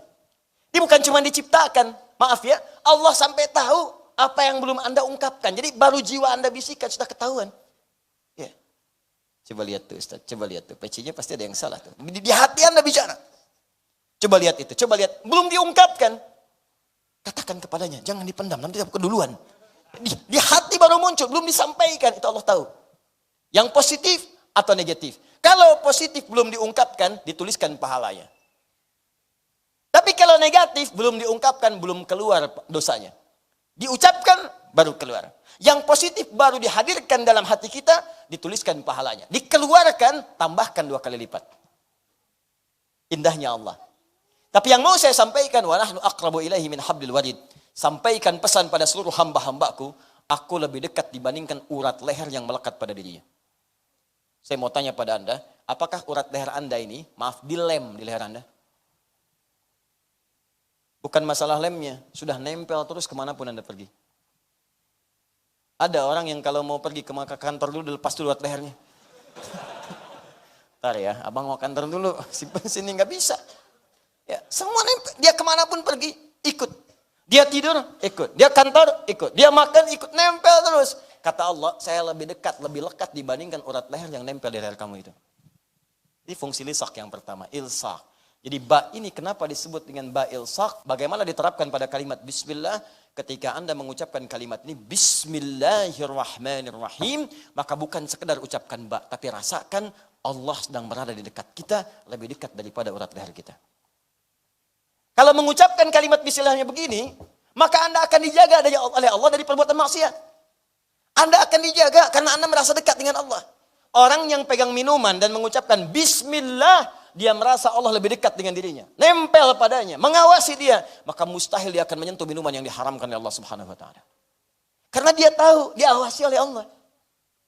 Kalau dia mengerti dia bekerja, dan saat kerja itu dia dikawal oleh Allah langsung. Dilihat, diawasi, bahkan dekat pada dirinya. Dan dia merasa dekat dengan Allah. Diawasi Allah. Dia tidak akan memilih pekerjaan yang tidak Allah sukai. Tidak akan korupsi. Tidak akan mencuri. Nggak akan nyogok. Apa nggak malu saat nyogok dilihat Allah? Anda nyogok dilihat manusia saja malu. Nyogok kelihatan manusia malu. Nyogok direkam malu. Apa Anda pikir Allah nggak punya kamera? Canggih kameranya. Dibuka di hari kiamat. فَمَنْ يَعْمَلْ مِثْقَالَ ذَرَّةٍ خَيْرًا يَرَهُ وَمَنْ يَعْمَلْ مِثْقَالَ ذَرَّةٍ شَرًّا يَرَهُ. Tidak akan ada yang lolos dari kamera Allah Subhanahu wa ta'ala. Nampak semua sekecil-kecilnya. Berbuat sesuatu yang tak nampak pun, pergi ke kamar yang tersembunyi, gemboknya 12, ukur sendiri di dalam, maksiat di dalamnya, nampak. Film Anda akan diputar di hari kiamat. Nampak semuanya. Makanya sebelum wafat diedit dulu tuh gambarnya. Edit adegannya, tobat, lihat-lihat mana. Ingat sama bapak, sama ibu, sama adik, sama kakak, sama istri, sama tetangga. Urutkan dari yang paling dekat sampai yang paling. Edit dari sekarang. Kalau ada suara yang kurang jelas, dubbing. Tempel dengan yang bagus, ganti suaranya. Oh, saya pernah mencela, dubbing, ganti dengan yang baik. Oh, pernah gibah, ganti dengan yang baik. Dari sekarang, saat film itu diputar di hari kiamat, film yang nyata, real, dokumentasi kehidupan kita saat di dunia, maka bangga Anda menghadapinya. Masya Allah. Waduh, adegan ini nih, saya mau ke alisan, Dulu nggak ada sendal, saya ngambil sendal si fulan. Wah, diputar nggak? Diputar nggak? Tiba-tiba Anda pernah bertobat. Mendatangi orangnya, pernah minta maaf, ganti sendalnya. Ternyata nggak ada adegan itu. Masya Alhamdulillah. Yang kelihatan cuman sholatnya. Masya Allah. Cuman ta'limnya, doanya, khusyuknya, permohonannya, kenikmatannya. Itu yang diputar. Sekarang cuman Anda yang merasakan maksiatnya sendirian. Nanti ketika diputar semuka langit dan bumi menatap Anda. Oh begini ternyata kelakuannya. Taklim sab pertama ternyata di luar seperti ini dia. Sholat sab pertama ternyata di luarnya begini dia. Di kantornya begini. Hartanya haram. Kayak orang paling soleh di rumahnya ternyata bermaksiat. Lihat video-video yang buruk. Datang ke tempat yang tidak semestinya. Izinnya ke kantor, berangkatnya kemana? Itu diputar. Dan yang paling celaka, Anda wafat dalam keadaan itu. Itu yang paling bahaya. Anda tega bermaksiat kepada pasangan Anda. Istri pergi minta izin ke tempat yang bukan semestinya. Suami bilang ke kantor, mampirnya ke tempat lain. Wafat di situ dan di akhirat diputar. Nggak sempat tobat lagi. Makanya pikir dulu kalau mau kerjakan apa-apa. Inilah rahasianya. Kenapa Nabi katakan setiap perbuatan baik, ucapkan bismillah. Kullu amrin dhibalin la yubda'u fihi bismillahirrahmanirrahim fahuwa abtar. Setiap perbuatan baik yang tidak disertakan kalimat bismillahirrahmanirrahim maka dia terputus. Apa yang dimaksud terputus? Terputus dari pengawasan dari Allah, terputus nilai pahalanya dan terputus dari keberkahannya. Makanya kalau mau kerjakan sesuatu coba bismillah, bismillahirrahmanirrahim. Dan kalimat ini otomatis tidak akan pernah diucapkan dalam konteks maksiat, berat lisannya. Gak ada orang maksiat pakai bismillah. Waduh, sendal hilang, pakai itu tuh yang bagus tuh. Takut dosa, pakai bismillah aja. Bisa. Ya. Jelas ya? Nah, jadi ini kalimat pertama. Jadi biasakan setiap mengerjakan sesuatu bismillahirrahmanirrahim. Bismillahirrahmanirrahim. Ba-nya ilsaq. Sesuatu yang menghadirkan kedekatan kita dengan Allah Subhanahu wa taala. Maksudnya usahakan setiap mengerjakan berbagai hal kita merasa disaksikan oleh Allah Subhanahu wa taala. Kalau sudah hidup kita begini dan merasa Allah dekat dengan kita, maka sudah dijawablah langsung oleh Allah. Ujibu da'watad da'i idza da'an. Jika dia punya kebutuhan, seketika aku akan berikan. Itu rahasianya. Makanya ada orang-orang yang saking dekatnya dengan Allah, belum minta sudah dijawab. Belum minta. Belum memohon sudah dikabulkan. Kan saya sering sampaikan, Maryam ada. Ya, Maryam itu kan bukan nabi, bukan rasul, manusia biasa. Kenapa diberi contoh dalam Al-Quran manusia biasa? Supaya kita bisa mengikutinya. Supaya Anda tidak katakan dia kan nabi ya Allah, dia kan rasul. Oh saya manusia biasa, aku mah apa tuh?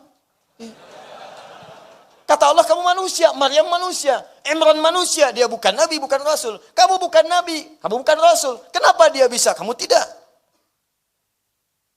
Dengan cara apa lagi mesti diterangkan? Maryam ada, Luqman ada, Imran ada, Hannah ada, Asiyah ada. Ada semuanya. Apa yang tidak ada? Karena itu kita turunkan ini sebagai bagian dari contoh kehidupan kita turunkan. Bangun kedekatan dengan Allah. Bangun. Bangun. Coba. Wa idza sa'alaka 'ibadi 'anni fa inni qarib. Setelah mengatakan saya dekat, ujibu da'watad da'i idza da'an. Maka ketika dia punya permohonan, aku kabulkan. Nah, karena itu orang yang bismillah itu, maka akan dibuktikan kedekatannya dengan menyembah Allah, beramal saleh. Makanya langsung disusul dengan kalimat falyastajibuli. Ketika saya panggil, cepat respon. Makanya orang-orang yang dekat dengan Allah sebelum dipanggil, dia sudah mendekat. Karena itu orang yang paham bismillahirrahmanirrahim, diucapkan 17 kali dalam sehari. Kenapa itu diucapkan? Supaya kita menjadi semakin dekat dengan Allah. Semakin latihan. Anda mengucapkan 17 kali dalam sehari, masa nggak dekat juga? Minimal paham. Orang mengucapkan sekali, belum paham, sekali lagi. Belum ngerti, sekali lagi. Anda 17 kali sehari. Masa nggak paham juga? Masa nggak dekat juga? Saya melakukan pendekatan misalnya ke Abdul. Sekali datang, nggak ketemu, wajar. 2 kali datang, nggak ketemu. 3 kali datang, 17 kali. 17 kali sehari datang. Masa nggak ada yang ketemu? Dapat, saya bisa dapatkan itu. Saya pengen ketemu Abdul, Masjid Al-Ihsan. Sekali datang, nggak ada. 2 kali datang, nggak ada. 17 kali sehari, tengok lagi, tengok lagi, tengok lagi, ada. Sekarang nggak dapat, besoknya dapat. Sekarang nggak dapat, besoknya dapat. Anda baca Bismillahirrahmanirrahim seumur hidup berapa kali? Masa belum dekat juga dengan Allah? Sehari 17 kali, belum dekat. Besoknya baca lagi. Besok belum dekat, baca lagi. Bertahun-tahun baca, belum dekat juga. Anda butuh berapa waktu lama lagi? Pertanyaannya adalah, apa yang menyebabkan orang baca ini belum dekat dengan Allah? Karena dia tidak paham fungsi huruf ba di dalamnya. Itu poinnya. Makanya rasakan ketika kita mengucapkan itu, rasakan fungsi ba yang kedua. Apa fungsi ba yang kedua itu? Al-musahabah. Satu ilsaq, kedua musahabah. Yang menyertai. Yang hadir bersama kita. Kalau tadi merasa dekat, nempel. Nah, ketika Anda misalnya ingin merasakan nempel, dekat, ingin membangun kedekatan dengan Allah, maka yang pertama rasakan Allah itu berada dengan kita. Mengawasi kita maksudnya. Dekat dengan kita. Ini yang disebut sifat ihsan yang tadi saya bacakan di hadis Muslim, nomor hadis ke-8. Ya, an ta'budallaha ka'annaka tarahu fa illam takun tarahu fa innahu yarak. Engkau menyembah Allah seakan-akan engkau itu merasa diawasi oleh Allah walaupun tak mampu untuk melihatnya. Tapi yakinlah Allah ada di dekat Anda, mengawasi Anda. Nah, jadi kalau ingin merasakan kedekatan dengan Allah, rasakan Anda didekati oleh Allah. Rasakan diawasi oleh Allah. Rasakan Allah hadir dekat dengan Anda. Kalaupun tak mampu menatapnya, minimal Anda merasakan itu. Itulah langkah pertama. Jadi kalau ingin merasakan membangun kedekatan dengan Allah, pertama rasakan dulu kata Nabi. Rasakan Anda itu sedang diawasi oleh Allah. Ini gini ya, maaf ya. Ada siswa sedang ujian. Ya, maaf nih, pengawasnya nggak ada, tapi dia sadar ada CCTV, ada kamera. Kamera itu 17 siswa, jumlah kameranya 17. Setiap meja ada kamera di depannya langsung. Bayangkan, bukan 1, 2, 17 kamera langsung di depannya begini. Nah, pertanyaan saya, apakah anak ini, setiap siswa itu akan nekat untuk mencontek atau tidak? Hah? Mustahil. Kenapa? Karena ada yang merasa mengawasi. Dan dia tidak akan nekat.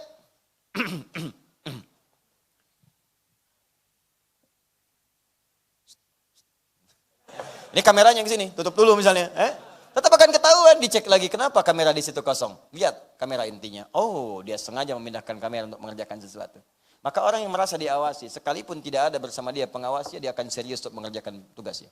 Di kantor ada CCTV, dia serius. Di masjid ada CCTV, serius. Saya katakan sekali lagi, CCTV mana yang lebih canggih dibandingkan dengan CCTV Allah Subhanahu wa taala? Dengan pengawasan Allah Subhanahu wa taala. Karena itu yang pertama, jika Anda ingin merasa dekat dengan Allah, rasakan setiap kita mengerjakan sesuatu, Allah pasti mengawasi kita, Allah pasti menyertai kita. Kalau sudah begitu, maka mata tidak akan pakai untuk melihat yang maksiat, tidak akan digunakan. Begitu akan melihat, Allah menyertai saya, malu. Begitu akan bicara yang kotor, Allah mendengar saya, malu. Begitu akan ghibah, ya Allah, sedang dilihat, malu. Malu, malu, malu. Akan melangkahkan kaki dengan sombong, malu. Allah maha tinggi, masa saya sombong? Firaun aja yang kaya sombong tenggelam, saya bukan Firaun, bukan Qarun. Ya. Apapun itu akan ada solusinya. Kalau sudah begitu, maka beramal akan lebih mudah. Itulah ba. Jadi kalau Anda beramalnya cepat, dekat dengan Allah, diawasi, Anda dekat dengan pejabat, akses Anda bisa mudah. Dekat dengan orang yang punya kedudukan, Anda lebih mudah. Anda dekat dengan Allah, apa yang tidak mudah bagi Allah? Apa yang tidak sulit bagi Allah? Yang tidak mudah bagi Allah? Semua mudah. Gak ada yang sulit, mudah semuanya. Nah, maka orang yang baca benar bismillahnya, walaupun tidak menyempurnakan sampai akhirnya, ada orang yang cuma baca bismillahirrahmanirrahim, sembuh penyakit. Saking dekatnya dengan Allah Subhanahu wa taala. Bismillahirrahmanirrahim. Minum, sembuh.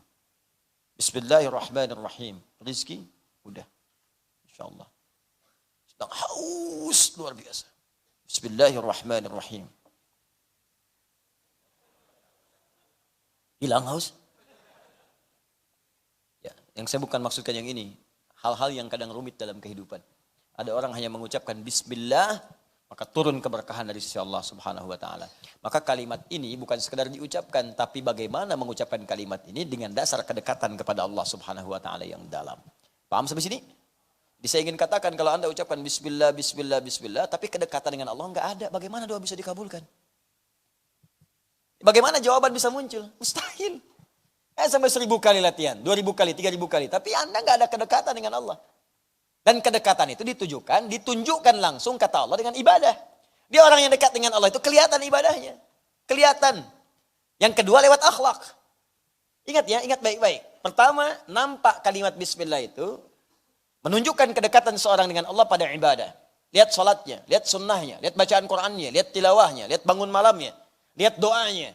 Setelah itu hasil ibadahnya nampak pada akhlak. Karena setiap ibadah itu terkorelasi dengan akhlak. Sholat itu ibadah. Apa fungsi sholat? Akhlak. Inna sholata tanha anil fahsyai wal munkar. Anda sholatnya bagus secara syariat fiqih. Rajin kuantitasnya, rajin sunnah dikerjakan, tahajud dikerjakan. Masya Allah bacaan bagus. Cuman sayang pendalaman tidak ada. Dampak gak muncul, akhlaknya tidak muncul. Mohon maaf, sholat iya, narkoba iya. Sholat iya, korupsi iya, ada yang salah. STMJ, sholat terus maksiat jalan. Paham ya? Nah, ini bagian yang pertama. Jadi ukurannya kedekatan dengan Allah nampak pada ibadah terukur lewat akhlak. Itulah ba dalam makna ilsaq wal musahabah. Paham sampai sini? Baik, kita bahas dua dulu di sini ya. Ini kalau 14 ya nanti saya tunjukkan lewat kalimat-kalimat yang lainnya. Sekarang saya beri bocoran dulu sebentar. Jika ba dua ini benar, ilsaq dengan musahabah, maka akan muncul yang ketiga, yaitu istighraq, atau yang keempat at-tab'id min duni tahdid, atau yang ketiga at-tab'id ma'at tahdid. Istighraq pernah kita bahas di awal pertemuan yang kemarin. Semua hal yang terkait dengan keseluruhan tanpa batas, komprehensif, holistik semua. Maka kalau Anda dekat dengan Allah Subhanahu wa taala, maka semua yang Anda butuhkan dalam kehidupan Allah akan cukupkan. Allah akan limpahkan. Karena itu nanti rahasianya kenapa datang Ar-Rahman dan Rahim setelahnya. Rahman, pemberian dalam urusan dunia. Maka semua kebutuhan dunia Anda, kalau Anda dekat dengan Allah, istighraq semua diberikan. Sakit Allah sembuhkan. Orang datang ke rumah sakit, Anda cukup kemudian Allah, ya Allah, bismillahirrahmanirrahim. Beri kesembuhan. Kadang dokternya datang sendiri. Kadang obatnya dikirimkan ke tempat Anda. Andanya nggak ke rumah sakit, dokternya datang ke tempat Anda. Anda nggak ke rumah sakit, obatnya dikirimkan ke Anda. Anda bahkan nggak bilang saya sakit, beritanya nyampe, didoakan oleh orang semoga lekas sembuh. Padahal Anda aja belum berdoa. Itu anugerah kawan. Itu nikmat Abdul. Biasa. Iya. Itu anugerah. Kenapa Anda tidak berharap mendapatkan itu semua? Belum berangkat sudah ada gitu. Mau beli nasi goreng, Masya Allah. Mau berangkat, tukangnya datang sendiri. Tek, nasi goreng. Mau bayar, kawan datang. Akhi mau apa nasi goreng? Udah, antum makan aja. Urusan bayar aneh. Masya Allah. Kan dibuka, mana dompetnya? Tadi sih emang iya, cuman ketinggalan dompetnya.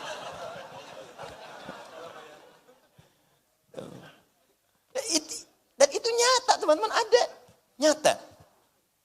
Cuma kembali kepada kita, realitas itu mau kita dapatkan atau tidak. Rahman, ya Rahman. Rahman, sifat pemberi semua urusan dunia. Rahman itu mencakup muslim, non-muslim, beriman, tidak beriman. Standar yang umum, universal dapat. Standarnya apa? Pekerjaan. Misal, hukum kaya itu tidak melekat iman. Kaya itu melekat pada aktivitas, ikhtiar, pekerjaan. Jadi jangan katakan kalau ada non-muslim bekerja keras, kaya. Jangan katakan kok nggak beriman bisa kaya. Hukum mau kaya itu bekerja. Tapi kalau pengen berkah kekayaannya dan pengen cepat mendapatinya, iman. Berkah antum di situ. Makanya orang beriman dulu mau kaya gampang. Kaya gampang.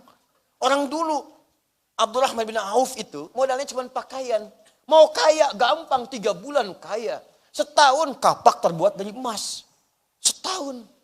Anda bayangkan. Bayang. Ya. Itu dahsyat luar biasa. Kecil Rahman, dapat kita Rahim. Anugerah akhirat yang terindah. Khusus bagi yang beriman saja. Anda mau dapat apa? Surga. Kalau cuma surga, semua minta surga. Mintakan surga yang paling tinggi. Mintakan surga di samping Nabi Muhammad SAW. Mintakan surga yang langsung berdekatan dengan Allah Subhanahu Wa Taala. Mintakan surga yang bisa menatap Allah Subhanahu Wa Taala tertinggi.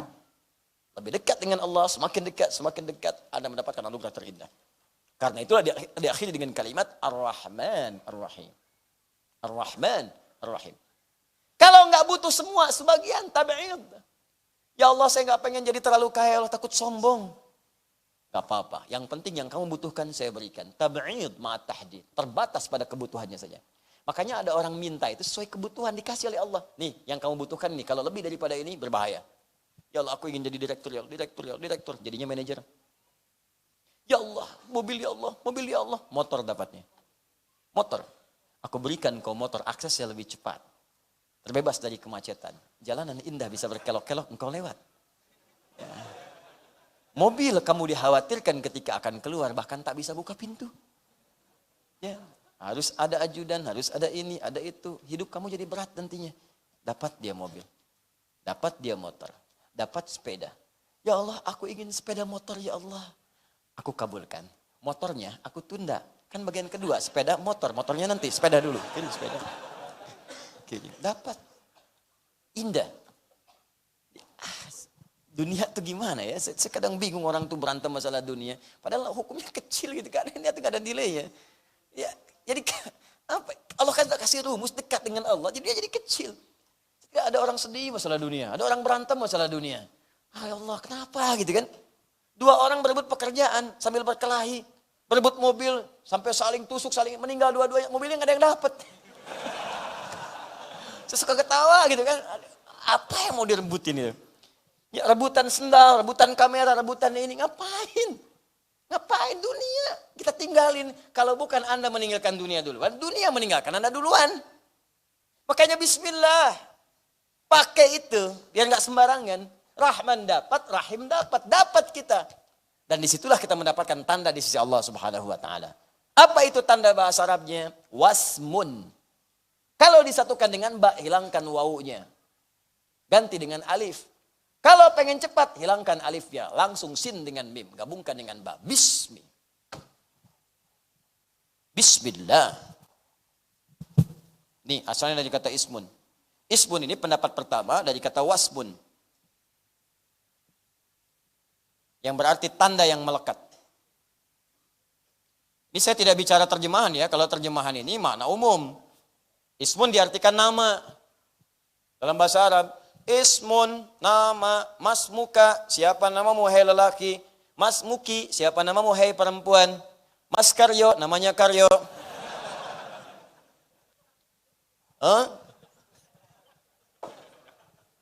Plus ismun, nama. Itu kalau bahasa Arab biasa, standar nama. Masmuka, siapa namamu. Paham?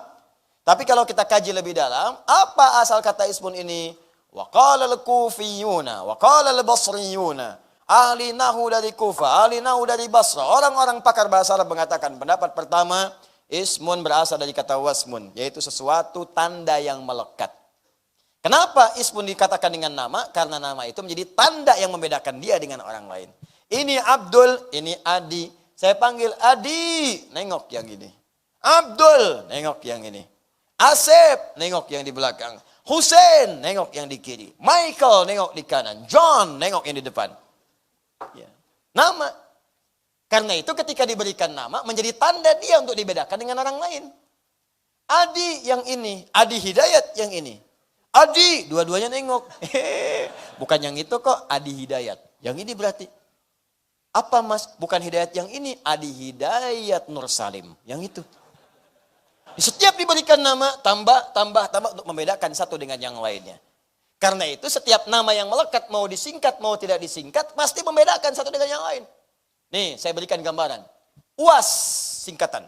Siapa yang terbayang? Ustaz Abdul Samad. Kita doakan, studinya lancar, wisudanya insya Allah lancar. Ya kan? Kembali ke tanah air, berdakwah dengan baik, diterima masyarakat, dan insya Allah dijaga oleh Allah Subhanahu wa ta'ala. Uben, siapa yang terbayang? Ustaz Bakhtiar Nasir. Kita doakan, baik, sehat, ya, dikuatkan oleh Allah, diikhlaskan dalam berdakwah, dijaga kesehatan, dapat. Wah, ada hidayat, ya, itu yang lain.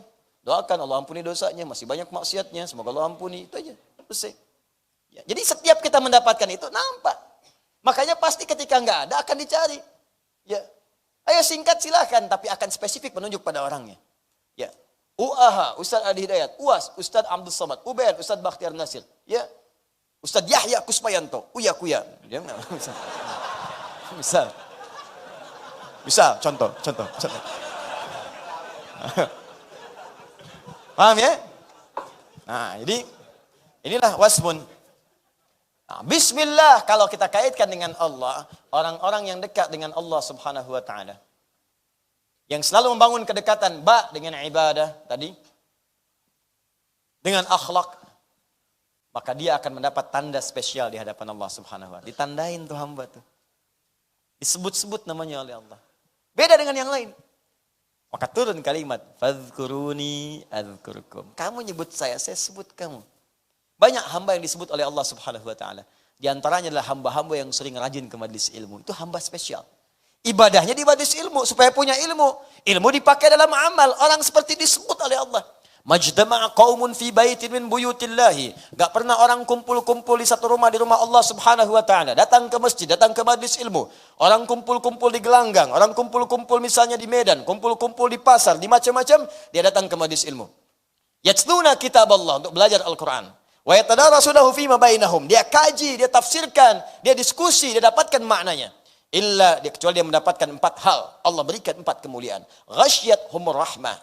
Sepanjang dia belajar itu, rahmat Allah diliputkan di atasnya. Mau minta apa? Nazalat alaihimus sakinah. Maka akan diberikan ketenangan dalam jiwanya. Makanya orang pulang dari majelis ilmu, itu hatinya serasa lebih tenang. Kalau nggak percaya silahkan ya. Waktu berangkat dengan waktu pulang akan beda. Ada suasana hati yang lain. Kalau Anda datang ke majelis saya, tidak merubah diri Anda, pulang dari sini nggak ada getaran, nggak ada apa-apa, tinggalkan saya. Cari ustaz lain. Akan beda, Anda datang akan beda. Makanya banyak majlis diburu sebelum dibuka. Dimulai maghrib, datang subuh. Datang pagi, ada yang nginep, datang siang. Apa yang mau dicari? Snack gak ada. Dulu waktu masih sedikit, ada. Sekarang nyari sendiri. Kan, aqua ada insya Allah. Samping ada, isan mat lengkap. Gitu kan. Ada, tapi apa yang mau didapatkan? Ada kenikmatan gitu kan? Ada ketenangan yang kita raih. Nah, ada hamba-hamba spesial. Ghasyiyat umur rahmah. Nazalat alaihimus sakinah. Perhatikan kalimatnya belum selesai. Ya, hafat humul malaika. Dan orang-orang ini akan diliputi oleh malaikat. Itu jangan dikira kosong. Jangan dikira. Ini padat banyak orang. Ada yang berdiri. Siapa duga dan siapa sangka di samping dia malaikat berdiri. Di samping dia malaikat duduk. Nggak ada yang tahu. Bukankah malaikat diberi keistimewaan untuk menyamar? Menjadi laki-laki, bertemu dengan Nabi, datang. Ada lagi yang tak nampak di sampingnya. Dan banyak sifat malaikat itu gaib. Kenapa gaib? Karena kalau tampak, belum tentu untuk bisa tenang.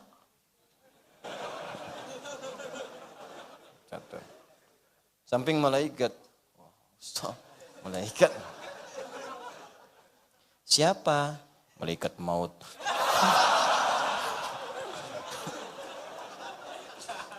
Saya waktunya sebentar lagi enggak.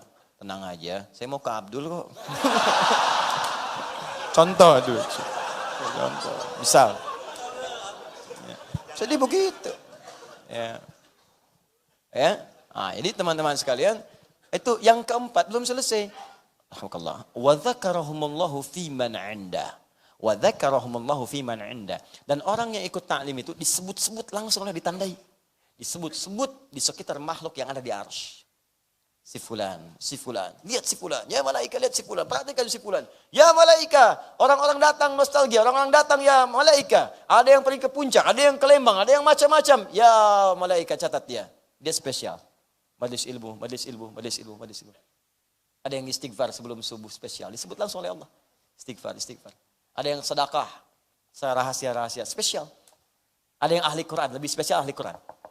Lebih spesial. Bahkan disebut oleh Nabi langsung kalimatnya. Ahlul Quran, ahlullahi wa khasatuh. Ahlul Quran, orang yang sangat dekat dengan Allah dan diberikan kekhususan langsung oleh Allah Subhanahu wa ta'ala. Jika benar menjadi ahli Quran dia. Karena ada 3 jenis ahli Quran. 1, orang zalim dengan Qurannya. Hafal Quran tapi bermaksiat dengan Qurannya. Yang kedua, muqtasid. Cukup untuk dirinya sendiri, belum bisa berbagi.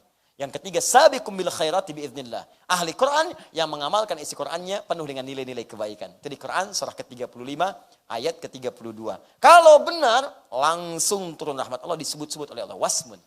Sebut namanya. Dekat dia dengan Allah Subhanahu wa taala. Ada tanda di sisi Allah Subhanahu wa taala. Ini bukan sekedar bismillah dengan nama Allah. Ketika Anda menyebut Allah dengan namanya, Anda diberi tanda oleh Allah Subhanahu wa taala. Anda mau kerja, bismillahirrahmanirrahim. Menyebut nama Allah, ditandai oleh Allah. Jaga dari perbuatan maksiat. Jangan dituliskan hal maksiat di komputer dia. Bisikan di hatinya. Ya. Awas, begitu dibisikkan, diberikan petunjuk, burhan. Burhan Rabbi, laula ara burhan Rabbi. Lihat ada burhan dalam jiwanya. Jangan kerjakan ini bahaya. Bagaimana kalau kamu wafat? Pindah, tinggalkan maksiat. Masya Allah, indah. Kalau hidup begitu, demi Allah saya katakan nyaman, enak. Nah, yang terakhir, ismun itu juga bisa berarti dari kata sumu. Sumuwun, sesuatu yang tinggi terangkat. Sumuwun, sesuatu yang tinggi terangkat. Sesuatu yang tinggi terangkat. Oh, ini agak dalam ya kajiannya. Kalau ngaji biasa mungkin nggak dapat gitu. Ya, mungkin dapatnya nahwunya huruf jar aja. Baun harfu jar min ilaan ala fi rubaba kaflam. Huruf jar yang menjadikan kalimat setelahnya harokatnya kasroh, jar diturunkan ke bawah. Bi jadi i. Bismi harokatnya i, nggak ada bismu, nggak ada bisma, pasti i. Ya, billahi jadi i. Itu hanya hukum nahwu. Tapi kalau kita ngaji tafsirnya, maka mesti dibawa buku-buku seperti ini. Kitab-kitab ini supaya dapat kita lengkap. Sumuwun, sesuatu yang tinggi. Orang-orang yang ditandai oleh Allah maka akan diangkat derajatnya tinggi di sisi Allah Subhanahu wa taala. Jelas. Orang-orang dekat dengan Allah, merasa dekat dengan Allah, ibadah kepada Allah, akhlaknya mulia, maka ditandai oleh Allah dan diangkat derajat di sisi Allah Subhanahu wa taala. Persis seperti orang beriman, amal soleh diangkat derajat. Orang menuntut ilmu karena Allah diangkat derajat, ditandai oleh Allah. Tadi hadisnya saya bacakan. Maka turun Quran surah 58 ayat 11. Yarfa'illahu alladhina amanu minkum walladhina utul ilma darajat. Allah akan angkat orang beriman di antara kalian dan orang yang diberikan pengetahuan. Naik. Nah, ini jarang kita dapatkan teman-teman sekalian, ya, gambaran-gambaran semacam ini. Maka berlindunglah kepada Allah yang Maha Tinggi supaya kita ditandai dan diangkat derajat kita oleh Allah Subhanahu wa taala. Ya, karena itu coba setiap baca bismillahirrahmanirrahim hadirkan makna ini. Hadirkan. Allah sedang mengawasi saya. Kalau salat malu kalau diawasi bacaan gak bagus. Katanya di hadapan Allah, katanya diawasi, masa bacaan jelek? Mau sampai kapan bacaan kita belepotan dalam salat? Udah bertahun-tahun, ribuan kali ruku sujud. Apa enggak ada episode sholat kita yang bagus bacaannya? Bukan cuma sudes aja yang bagus. Ya, saya juga sudus akan lebih bagus. Belajar yang bagus. Ya, bukan cuma si fulan saja yang bagus, saya pun akan lebih baik lagi. Bukan cuma si fulan aja yang suaranya indah, saya pun insya Allah bisa indah. Belajar. Supaya enggak malu saat menghadap pada Allah. Anda menghadapan dengan bos di kantor, kata-kata ditata-tata. Saya kalau naik pesawat tuh kalimatnya dia eja-eja gitu kan. Pak, teh apa kopi? Maaf, saya mau istirahat saja. Tapi saya rasakan apakah di rumah tangganya seperti itu juga? Ya, coba saya tanya pramugari-pramugari saat Anda di pesawat. Anda menghadapi orang-orang yang bukan mahram Anda. Itu orang asing. Apa hanya karena bayar kemudian Anda perlakukan istimewa dengan mengatakan kalimat lembut? Pak, teh ataukah kopi? Ya, chicken or fish? Masalah ayam ataukah ikan? Saya pengen tahu kalau di rumah begitu enggak gitu sama suaminya. Pak, teh apa kopi? Ikan apa ayam, Pak? Emang ada? Enggak, tempe. Bisa enggak begitu gitu? Bisa enggak? Hah? Gitu. Ya, Allahu Akbar. Ya, cobalah gitu ya. Coba hadirkan makna-makna itu. Rasakan Allah mengawasi kita. Tidak salah profesionalitas pekerjaan harus begitu. Harus begitu memang karena tuntutan pekerjaan, profesionalitas harus dilakukan. Cuma maksud saya, ketika ada di hadapan manusia bisa begitu, kenapa di hadapan Allah tidak lebih baik? Ya, Bismillahirrahmanirrahim. Ya, baca yang bagus. Ini hak kecil jadi hak besar. Panjang jadi pendek, pendek jadi panjang. Pantesan kalau minta cepat jadi lambat. Ya, minta lambat jadi nggak datang. Paham ya? Nah, sekarang yang terakhir. Kenapa di sini menggunakan kalimat Allah terlebih dahulu? Padahal bisa dikatakan, bisa di luar bacaan ini bisa kita berkata Bismillahirrahmanirrahim. Karena kalimat Ar-Rahman itu bisa digunakan ketika tidak menyebut kalimat Allah. Dalilnya Quran surah 17 ayat 110. Qulid Allah awid Rahman. Sebut nama Allah atau sebut Ar-Rahman. Di sini kenapa? Allahnya dimunculkan. Bismillah. Kemudian Ar-Rahman dan Ar-Rahim. Apa rahasia di balik kalimat Allah ini? Ini puncaknya. Dan itu yang kita bahas di pekan depan nanti insya Allah. Ya, karena ini butuh kajian dan waktu yang khusus. Kita akan bahas di pertemuan berikutnya insya Allah. Rahasia di balik kalimat Allah. Jelas? Belum saya jelaskan kan pekan depan. Taib. Ya, yang pertama saya ingin berikan pengumuman bahwa insya Allah teman-teman sekalian, dan khusus bagi pemirsa dimanapun Anda berada, insya Allah besok kami akan berangkat ke Sumatera Barat. Ya, first flight kami berangkat, mungkin pagi sudah ada di sana dengan jadwal yang telah disebarkan. Bagi Anda yang berada di Sumatera Barat silahkan bisa bergabung. Teman-teman yang berada di sekitaran silahkan terhubung, nanti ada di channel Adi Hidayat Official. Saya sering katakan dan tidak usah ditanya berulang-ulang, ya, untuk akhir TV sedang maintenance. Kita persiapkan sebaik mungkin, nanti kita bikin kejutan yang baik gitu kan, tayangan-tayangan lengkap. Sampai kemarin malam saya meeting teman-teman sekalian, ya diantaranya adalah nanti tayangan-tayangan bagus, bukan meeting di sini. Ya, ada yang dari Timur Tengah, ada yang dari macam-macam. Dan kita sudah jalin kerjasama. Alhamdulillah, terkait dengan khususnya bidang pendidikan. Apa diantaranya? Nanti sepulang saya dari Padang, dari Sumatera Barat, kita akan duduk langsung. Alhamdulillah, nanti besok akan datang utusan dari Sudan, yang pertama. Membawa berita gembira. Yang pertama yang sudah tes 25 orang, insya Allah akan berangkat 2 pekan setelah Idul Adha. Besok berkasnya akan dibawa langsung oleh orang Sudannya. Ya, memang akan dibawa langsung tadinya dengan mahasiswanya, cuman saya katakan tolong beri waktu supaya bisa Idul Adha dulu di Indonesia. Ya, 2 pekan setelah itu baru berangkat. Yang kedua, juga nanti akan diberikan kuota spesial untuk ahli Quran. Hanya 10 orang sampai 15 orang saja bisa belajar di sana, tapi saya belum tahu ketentuannya. Besok mungkin mereka datang, ya akan ditunggu, Ahad ketemu dengan saya. Pulang dari Sumatera, musim haji selesai, insya Allah kita sedang siapkan nanti dikhususkan ada 2 orang syekh dari Al-Azhar, ini sebagai mukaddimah, akan nanti punya kelas khusus. Nanti sedang kita siapkan di mana tempatnya, Sabtu dan Ahad terkait dengan Al-Quran. Dan pendahuluannya yang sudah terdaftar dalam program karantina Al-Quran, ya program At-Taisir, itu insya Allah di bulan depan Agustus sudah akan dimulai. Jadi siap-siap nanti. Yang baru kemudian terhubung, saya lihat itu pagi baru dibuka tadi, sudah daftar 500 orang. Mungkin nanti kalau belum masuk, karena tempat kita terbatas ini, ya satu rumah cukup berapa-berapa, nanti saya akan buat khusus program yang kiranya nanti mengumpulkan teman-teman sudah terdaftar itu satu tempat, saya berikan langsung. Ya kuncinya, rahasianya, jadi nanti bisa diproses di rumah sambil menunggu kuota yang di sini. Ya, nanti 30 hari bisa setoran ke sini. Yang nerima setorannya nanti ada yang dari Mesir, ya ada yang dari misalnya Sudan, ada yang dari negara yang lainnya, termasuk juga kita di sini insya Allah. Yang terakhir, insya Allah teman-teman, kalau bukan besok hari Ahad, nanti akan diinfokan di sosial media kami, di channel kami, itu terkait dengan program yang pendidikan kader ulama. Nanti akan dibuka pendaftarannya, PKU kami hanya terima 20 orang saja. Ya, tadi ada yang datang ke kantor yang sudah menyatakan itu, ya nanti silahkan daftarkan. Ya kalau sudah daftar nanti ikuti programnya, mudah-mudahan Anda masuk dari bagiannya. Ini angkatan ketiga. Dengan saya belajar setahun, setelah itu kami utus untuk belajar pendalaman ke syekh-syekh yang ada, yang bisa didapati, yang bisa dijangkau insya Allah. Itu yang ketiga. Yang keempat, ini spesial. Alhamdulillah, ta'lim kita sudah berjalan cukup lama. Ya, ini juga sudah ada perubahan. Dulu ruangan ini tidak ada, sekarang ada. Semoga Allah berikan keberkahan kepada setiap yang berkontribusi untuk ini semuanya. Dan juga jangan lupa antum kesini itu suasana tenang, nyaman. Padahal ini komplek. Ini komplek loh, tidak mudah. Ya, Masya Allah. Dan kita sangat menyayangi, menghormati saudara-saudari kita yang ada tetangga di sini. Karena itu saya bermohon kepada teman-teman, pulangnya tenang, tentram, kendaraan jangan dibising-bisingkan, jangan cepat-cepat. Karena Masya Allah ini bukan cuma muslim di sini, ada non-muslim juga. Ada saudara kita bertetangga di sini yang Kristen, yang Hindu, dan Masya Allah sangat indah sekali. Toleransinya luar biasanya, dan memahami kita sedang belajar. Dan juga ada figur-figur tertentu yang menjaga ketertiban, ketentraman, yang mengatur motor antum, yang mobil antum. Ya malam ini khusus untuk yang bernama Tubagus Asep Sudrajat. Kami apresiasi di komplek ini untuk insya Allah kita berangkatkan umrah ya, setelah selesai haji. Ya, Bapak Tubagus Asep Sudrajat. 3 orang.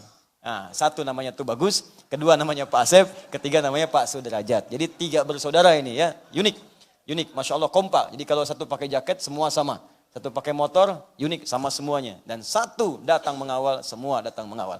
Ya, saya titip juga komplek ini karena wallahu alam saya tidak akan selamanya ada di sini. Saya ini pendakwah, mungkin juga bisa ditempatkan oleh Allah di tempat lain atau mungkin juga bisa wafat, dan saya titip mudah-mudahan keamanan tetap terjaga dengan baik di sini ya untuk semuanya. Insyaallah itu yang keempat dan yang terakhir untuk semuanya. Ingat ya, kalau sudah ada rizki untuk berkurban, niatkan dari sekarang. Kalau belum ada, niatkan nabung sampai tiba masanya. Niatkan nabung, beli sedapat mungkin untuk niatkan dapat hewan kurban. Sekumpul berapapun. Niatkan oleh antum. Saya pengen kambing misalnya yang 2 juta, 2,5 juta, siapkan dari sekarang. Bismillah. dan niatkan untuk mendapatkan ridha Allah. Nanti lihat apa yang terjadi setelah itu. Nanti kita akan dekat dengan Idul Kurban, saya bahas fikihnya. Tapi saya niatkan dari sekarang, saya ajak nabung dari sekarang. Kalaupun nggak sempat dapat cuma 500 ribu, 700 ribu, beli ayam. Beli ayam. Memang secara fikih yang korbankan itu sapi, kambing, domba, apa, tapi niatkan ini tabungan kita untuk bersedekah di hadapan Allah Subhanahu wa taala. Kasih orang, kasih orang, kasih orang. Itu yang dikerjakan Bilal waktu dulu. Itu yang dikerjakan Ibnu Abbas waktu dulu. Nah, pertanyaannya ketika mereka menyembelih ayam, walaupun tak punya uang untuk kambing, dia berusaha sedapat mungkin apa yang Allah berikan kemuliaan pada keduanya. Kita lihat nanti saat kita masuk pada bahasannya insyaallah. Ya, tapi saya katakan dari sekarang boleh. Saya kira itu teman-teman yang bisa disampaikan. Semoga Allah berikan kemuliaan untuk kita semua. Dan sekali lagi saya nggak minta apapun, tolong doakan dalam sujud Anda, dalam kesempatan Anda, supaya Allah mengampuni dosa-dosa kami dan keluarga. Alhamdulillahi Rabbil Alamin. Hamdan syakirin, hamdan yuafi ni'amahu wa yukafi mazidah. Ya Rabbana lakal hamdu wa lakal syukru kama yanbaghi li jalali wajhikal karim wa li 'azimi sultanik. Allahumma salli wa sallim wa barik ala rasulikal karim, nabiyyikal amin sayyidina Muhammadin wa ala alihi wa sahbihi ajma'in. Rabbana la tada' lana fi maqamina hadha wa fi kulli maqamin dhanban illa ghafartah. Ya Allah, bila ada yang datang ke pengajian ini, ke majlis ta'lim ini, bila dia hadir di masjid atau sekitarannya, ya Allah, maka ampuni segala dosa-dosanya. Wala hamman illa farajtah. Jika ada yang datang ke pengajian ini hatinya tengah gelisah, maka jangan biarkan dia meninggalkan majlis ini kecuali Engkau telah tenangkan keadaan jiwanya. Allahumma ya Allah wala asiran illa yassartah. Jika ada yang datang ke majlis ini membawa kesulitan dalam hidupnya, di rumah tangganya, dalam kehidupan pekerjaannya, sosialnya, maka mohon ya Allah dengan keikhlasan amalnya angkat dan hilangkan ya Allah segala kesulitannya. Wala maridan illa syafaitah. Jika ada di antara kami yang Kau uji dengan penyakit, ya Rabb, maka kami mohon ya Allah angkat dan sembuhkan segala penyakitnya. Allahumma aslih ahwalana ma yaqarribuna ila ridhaka ya arhamar rahimin. Allahumma ighfir ya Allah, ighfir lana dhunubana waghfir kullal 'asi liyatubu ilaika ya arhamar rahimin. Ya Allah, kami mohon bimbing kami untuk kami bisa berbuat lebih baik daripada hari-hari sebelumnya. Kami ingin lebih dekat denganmu ya arhamar rahimin. Ampuni dosa kami ya Allah, bimbing kami untuk bisa bertobat kepadamu ya arhamar rahimin. Ya Allah, mohon ampuni dan maafkan orang-orang yang berbuat maksiat ya padamu ya Allah. Ampuni dan maafkan orang-orang menzalimi kami ya Allah. Ampuni dan maafkan orang-orang mencela kami ya Allah. Ampuni dan maafkan orang-orang berkhianat terhadap kami ya Allah. Ampuni dan maafkan orang-orang menzalimi kami ya Allah. Ampuni dan maafkan orang-orang yang jauh dari kami ya arhamar rahimin. Allahumma rabbana atina fid dunya hasanah wa fil akhirati hasanah wa qina adzaban nar. Bifadlika subhana rabbika rabbil izzati amma yasifun wa salamun alal mursalin wa akhiru da'wana alhamdulillahi rabbil alamin. Subhanakallahumma wa bihamdika asyhadu an la ilaha illa anta astaghfiruka wa atubu ilaik. Thumma assalamu alaikum warahmatullahi wabarakatuh.